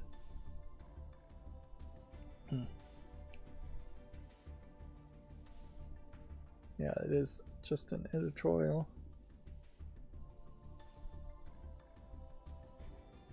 For starters, he wants a one single main configuration, not to have like a Xbox Series S and an Xbox Series X equivalent. Which, in fairness, I think Valve would go for that. And if you're going with a console, it's going to plug into a TV, so it would just be compatible with whatever LCD, OLED, or any other kind of HDMI compatible monitor or projector you wanted to hook it up to. I'm not sure if the consoles need any direct connectivity to the screens if you were to make a Steam console. Availability is an issue, certainly. You'd have to find some partners. You'd have to get into Walmart. And inherently, I would suspect if a Steam console was going to be made, it would be greenlit or shut down specifically based on whether Walmart puts it on its shelves or not. They could try and put them in GameStops in the same way that GameStop sells refurbished Steam Decks, but you really want it in Walmart. You could put it in Targets otherwise, but then you're running out of national retail stores fairly quickly to put it into. And these are expensive. They're going to be expensive consoles, so you need them in a store to get a certain audience to buy them. You need a nice advertising sales pitch to convince parents to buy it for their kids. And so it's going to be a lot of learning on the part of Steam and Valve as far as being a direct seller of a product on a shelf versus being a direct seller via mail and getting the most passionate fan base to buy Steam Decks via mail. There is a question certainly I would have as far as whether a Steam console is still not going to be cheap enough or powerful enough to play the best AAA games. The verified system probably could use from some improvements. That's what he says, and I agree with that.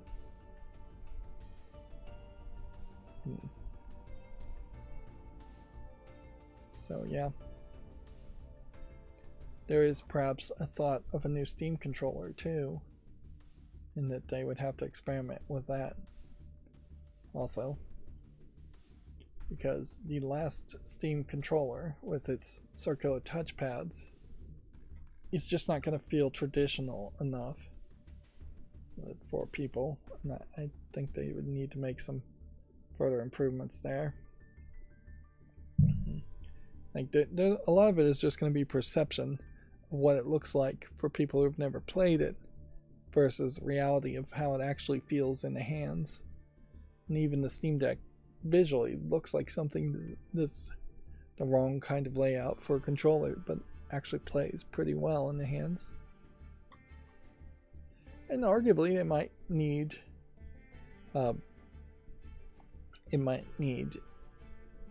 just another gimmick of some sort that people haven't thought about. And hopefully it wouldn't be that a Steam console can hook up to VR and that they would try and push VR, which nobody's really interested in. And then finally, we're at our last Gaming on Linux article. Apparently blocking Linux/Steam Deck in Apex Legends led to a meaningful reduction in cheaters. I imagine this is just the pushback from Respawn, who I imagine Steam Deck players were unhappy about that. There's getting into the weeds here you could do where they might be defining people as cheaters when there was no intentional cheating actually going on.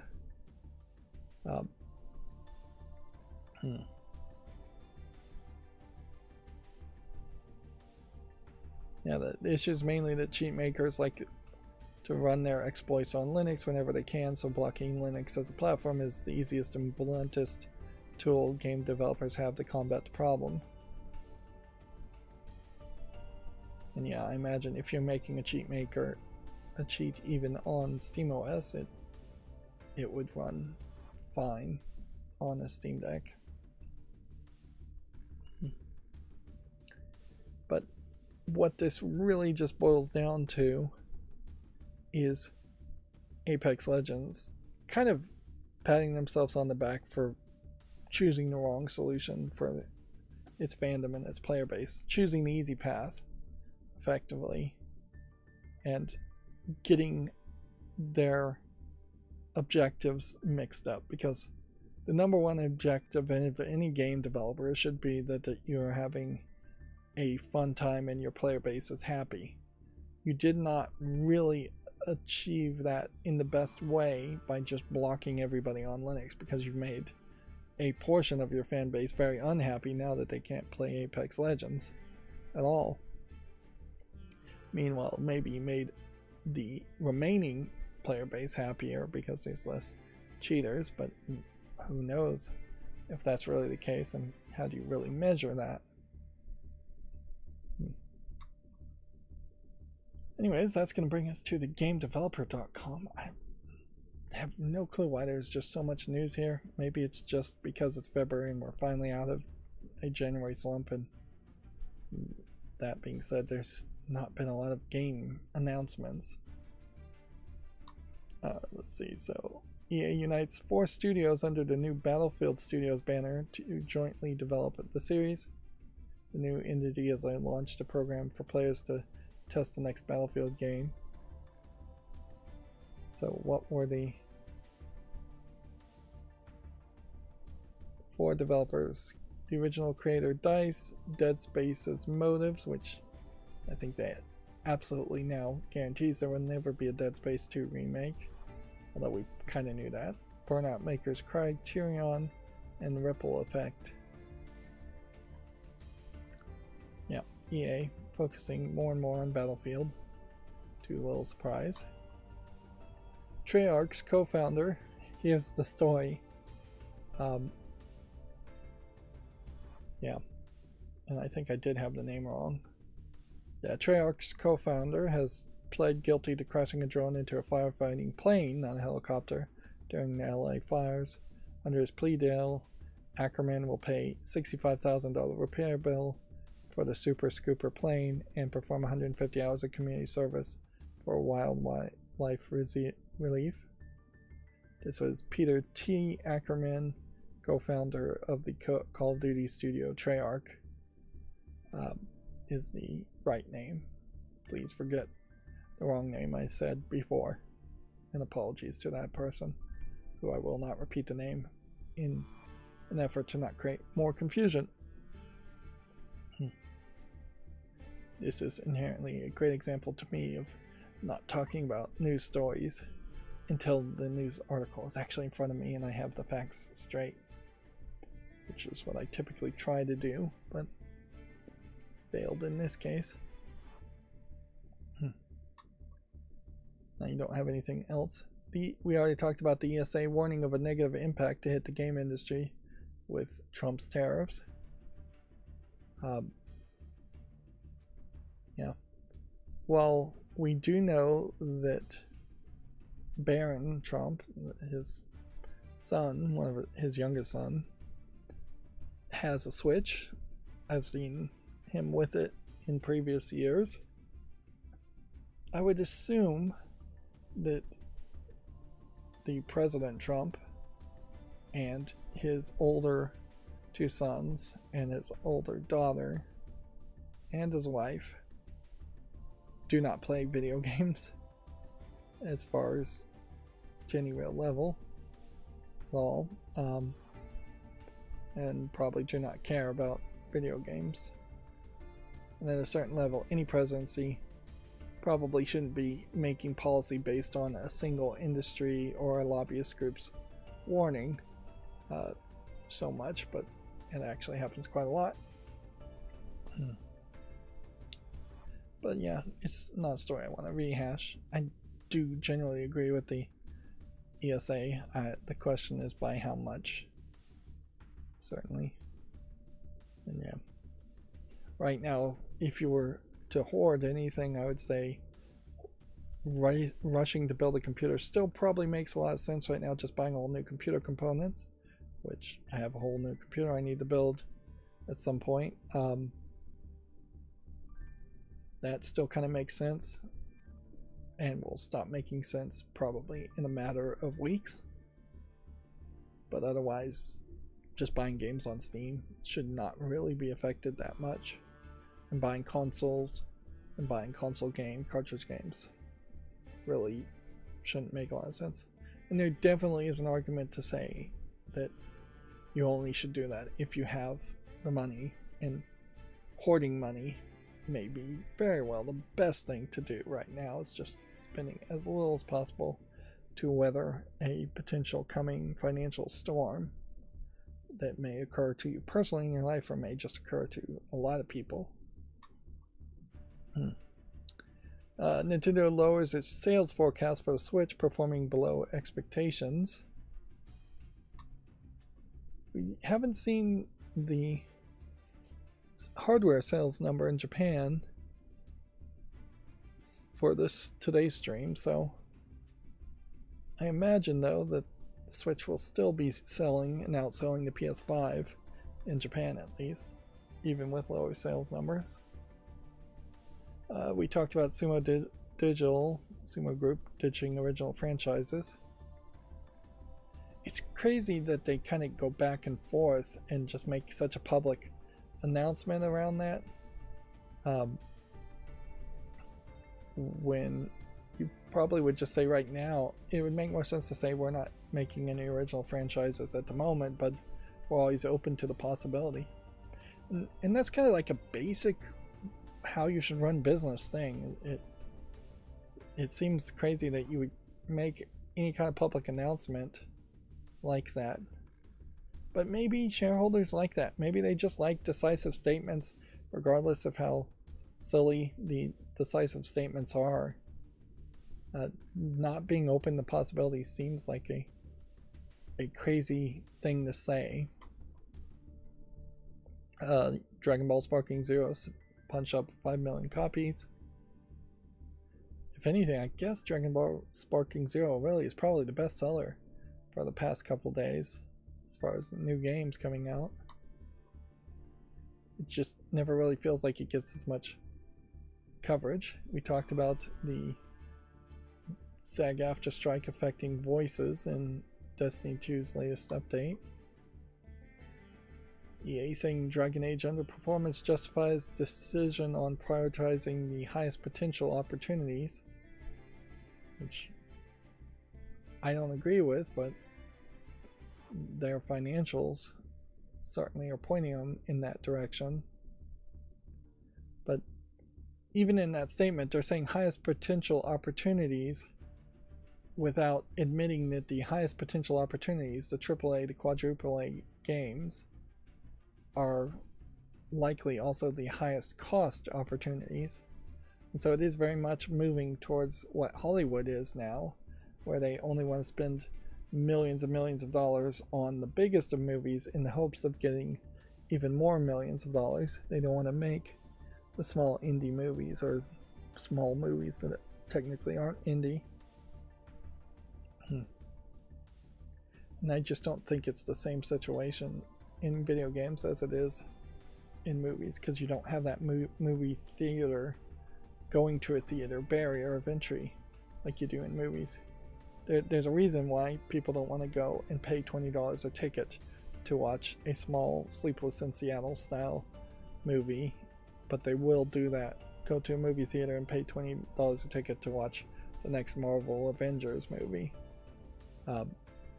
But there isn't that barrier of entry in video games. People already either have consoles or PC, and priced right, people are willing to buy smaller indie games.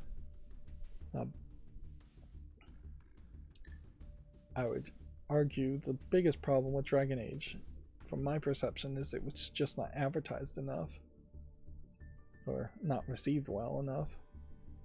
Because, yeah, I don't recall seeing a lot of advertisement around Veilguard, and perhaps it's a case that the advertisement is just not going into enough detail to impact me mentally. EA acquired the AI-driven sports tracking platform TrayCab Technologies. Here's an example, I guess, or a visualization of what they're going for. Is just more points of articulation. Although that seems like that's way less than what it really can do.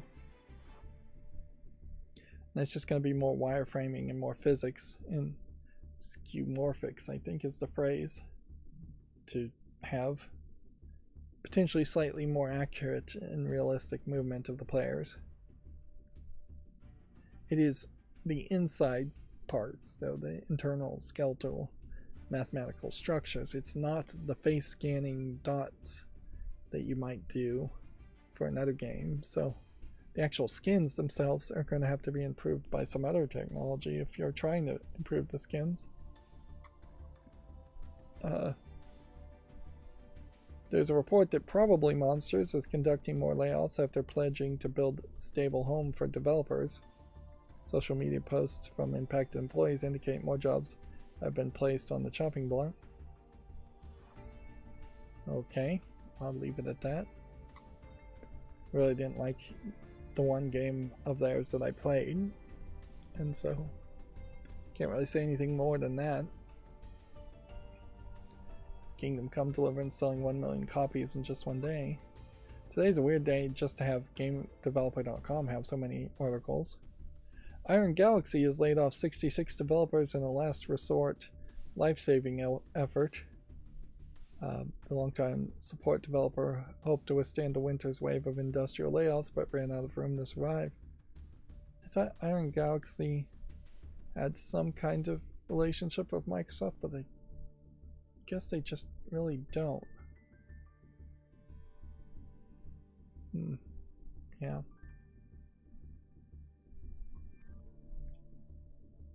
I imagine we might see a couple more stories like this where developers were holding out and just running out of money and running out of time.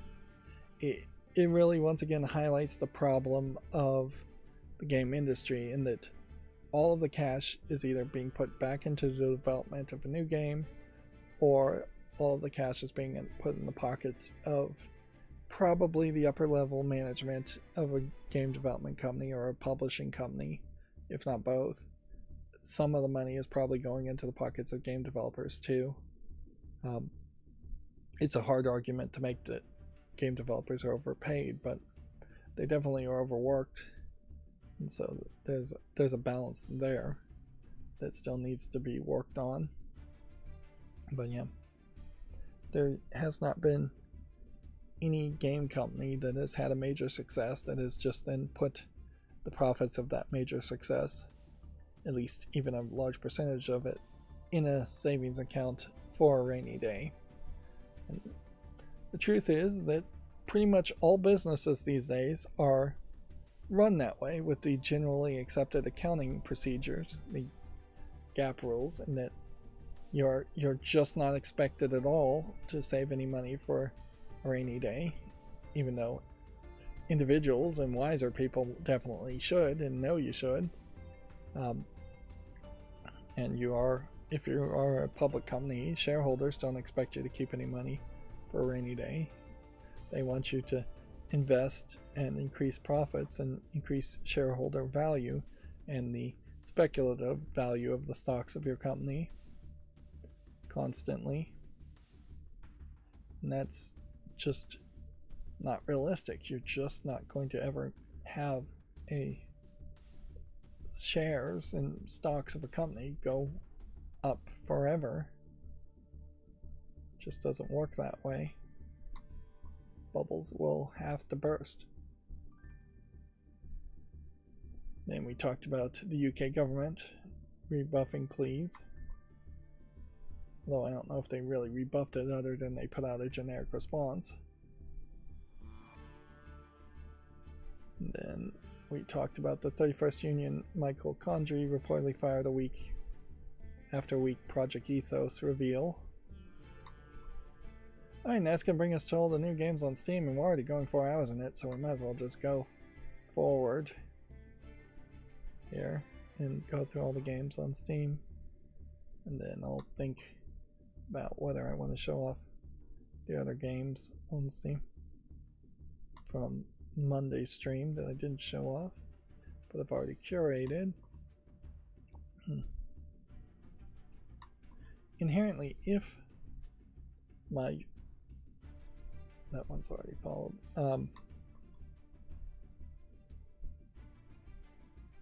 If the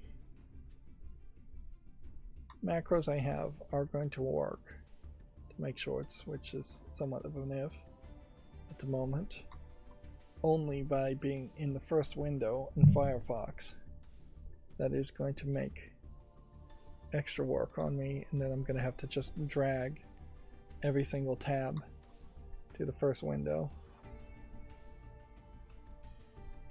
Best I can do is hope that at some point UI Vision, which is what I use to make the macros, improves itself and puts out a patch that actually is better and helpful.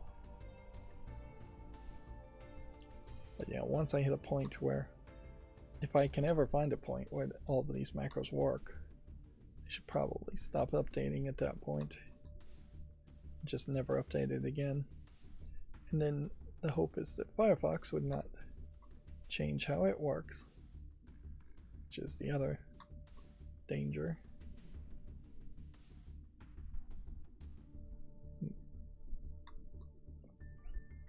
Today has been a very long day, and I definitely have accomplished streaming to some extent so far, but basically nothing else. And I'm already at the point where I really should start to think about winding down. And so yeah, with the exception of having groceries delivered and getting that into a refrigerator before streaming, I've accomplished two things, whereas a normal person would almost certainly accomplish a lot more, a healthier person.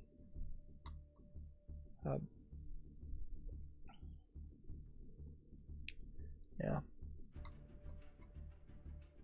So yeah, general disappointment certainly comes up when I wake up this late. Interesting, you've got some photo referencing here of like Jack Black, and I imagine this is also a celebrity.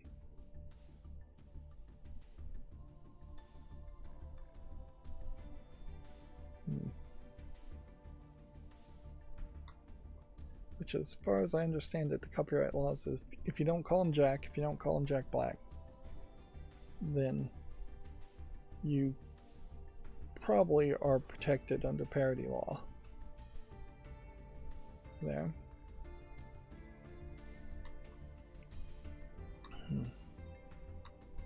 So like these I can just close immediately.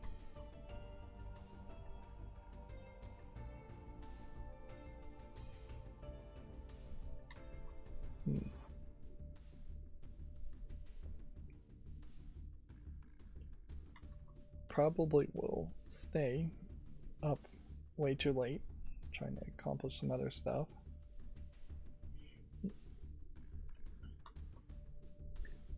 And then I'll probably just continue and perpetrate the same insomnia, sleeping at the wrong time problem.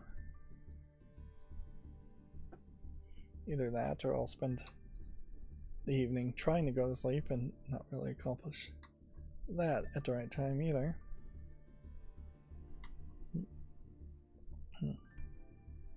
I did have a little side experiment. I was trying to find a YouTuber's a YouTube channel's internal ID, which maybe you can find that if you actually just own the YouTube channel, but it is fairly difficult. Seems like at this point you have to use a website to find it.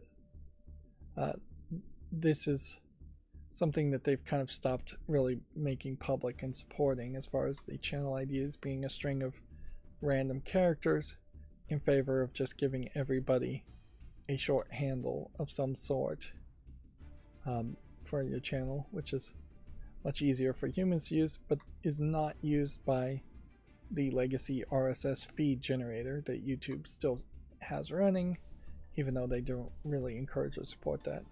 There was, around 2014 or so, an ability and an encouragement to put individual YouTube pages and take their RSS feed and put them in RSS readers, but they didn't want people leaving the platform, obviously, so they got rid of the outward easy ways of doing that. Why was I just closed that after putting it on the follow list accidentally. Why was I looking to find the RSS feed of a channel is because on my Discord, which has like 5 followers and basically me, he's the only one following it I imagine, I use a bot called Monitor RSS that reads the RSS feeds of YouTube and puts it as a notification on Discord. That way if you had any followers on Discord, you would be pushing notifications a second way to try and get more people to view your videos. But you really got to do that, unfortunately, is unless you get to the point where you're super successful, you're just not going to ever have a follow base that's going to even know when your next video's out. You can have a really tight schedule, which I don't, and this looks like this is probably somewhat lewd, but yeah, you can have a tight schedule, but it's still not going to replace notifications.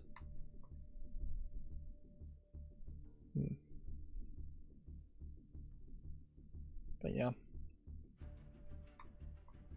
there are definitely better content channels than mine that could be much more successful if they just knew all the ins and outs and tricks and twists around YouTube and getting out notifications and just getting people to actually like your videos or watch your videos. It's not even like, it's just getting people to actually watch your videos. And yes, I want my channel to succeed, certainly, but my channel is so different that the way it succeeds is, I think, almost certainly going to be different than the way most people succeed.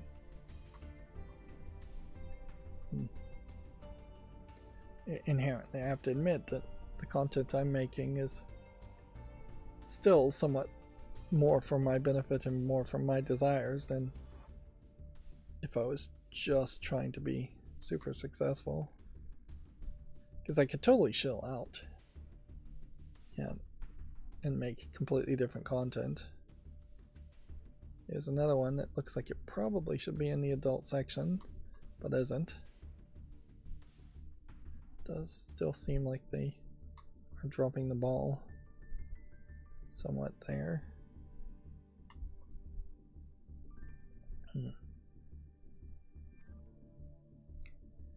Inherently, it is YouTube's fault that they are actively just not coordinated, and they really don't know what you should do to make a channel succeed. They really don't want new channels to be able to follow just a generic formula and succeed. Anyways, they really don't even want new channels to succeed unless it is just replacing old channels that have become problematic. That screenshot there in that previous game looked like it was taking a screenshot from the witness, which, yeah, we've seen a couple examples today of stuff that looks like it is potentially copyright infringing. So yeah, it feels like there's less of a heavy hand as far as what games got approved today. This is like a bowling twist, I think, on bowling in there, which is an interesting thought.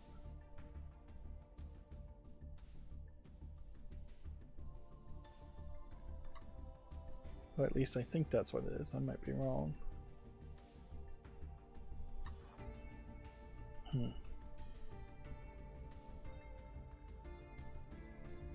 So yeah, I guess I'm saying I probably could be a decent moderator,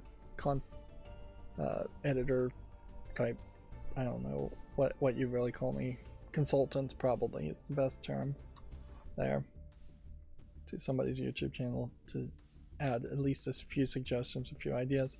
Although inherently I don't know how many people actually listen to suggestions or want to change things. I'm actually really surprised that the content creators that were in the meetup that I've went to, well, they put out a couple of videos. Those videos are not really generally talking about the meetup. They're talking about specific games, and so it seems kind of weird. This is from Severance, this macro data refinement simulator, so that's an interesting reference, although I don't believe this is actually being published or developed by anybody connected with Apple TV. So at a certain level, this again is probably copyright infringement. But yeah, I don't understand what the content creators are getting out of it, other than just companionship to have a meetup and then not really talk about the meetup or promote it on their YouTube channel as even just like a supplemental thing. Maybe it is a case that their pre-recorded footage or their other game footage takes priority. But yeah, just seems kind of weird.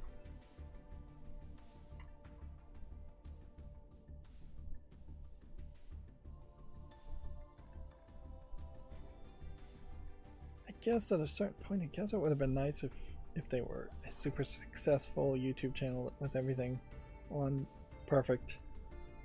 Because as a critic, I see things that I might want to suggest improved, but also I know I really don't want to make those suggestions. I want to be helpful, but I don't want to become the annoying person that's always making suggestions that they're just ignoring, too.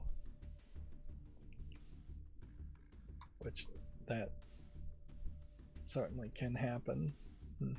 That's happened to me multiple times. And it's happened to me on the opposite thing when I told my nephews and nieces that when they heard, I didn't tell them, that YouTube channel, they talked my ear off for 20 minutes making suggestions like they had a clue as far as what to do. I'm going to bring up the other games and highlight what was on Monday that I'll make YouTube shorts on. But yeah.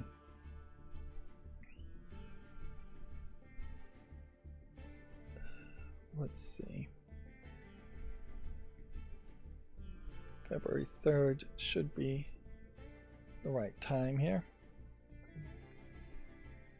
So we'll be done fairly quickly here. We'll just go through all the ones that I've already put on the follow list so I don't have to click them on the follow list. And I've already closed all the ones I've looked at so I don't actually visually have to question any of the games.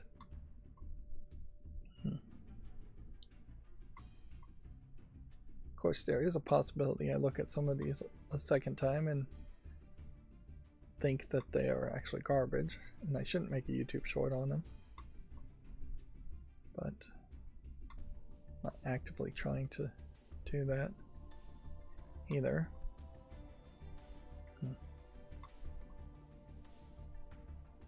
Yeah.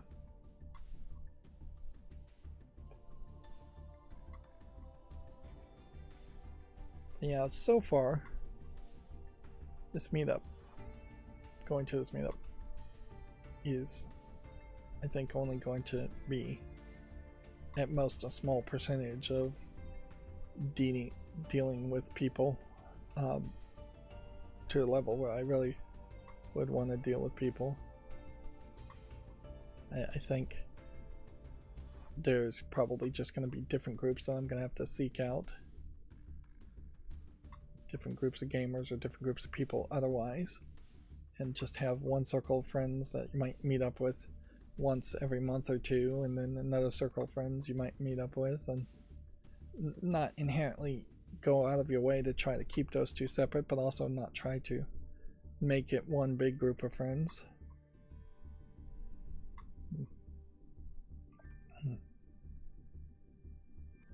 go ahead and reload this and see if this has gotten any better. Not really.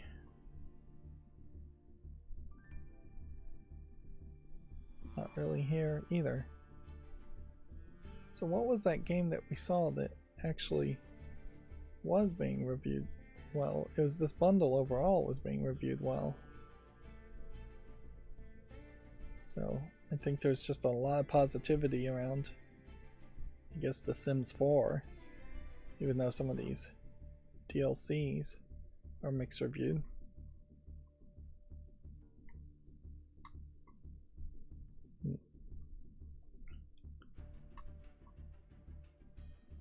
Yeah.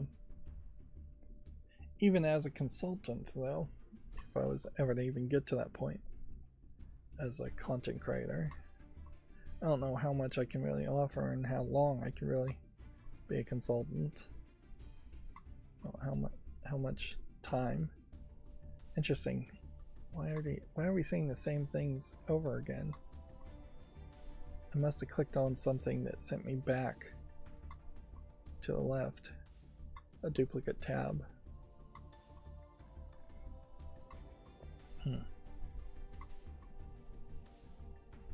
Yeah, I still am very much in the situation where any real demands of my time is probably something I can't actually accommodate. So I'm probably best at as a free consultant or as a per project type contractor instead of somebody who would want to be in charge of everything. Or, you know, I could just run my own things, which is probably the right thing to do. Maybe even if I could find a place and really thought I could do it, run my own meetups to supplement the other meetups.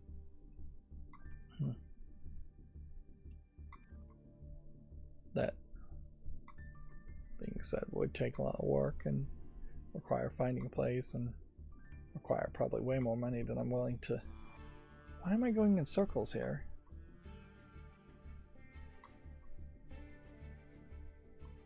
Let's see.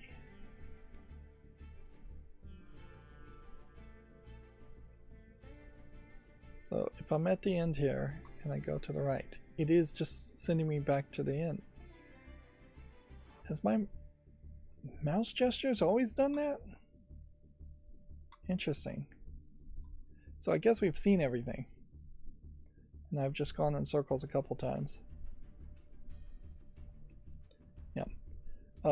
Before I wrap up, I will say I was thinking about like sales, particularly on my Discord. Like, I'm really good / bad, depending on your opinion, as far as finding slick deals and other kinds of sales for video games. So I could certainly post those on my Discord and make a sub forum specifically for sales, specifically for PC games, specifically for PlayStation games, Xbox games.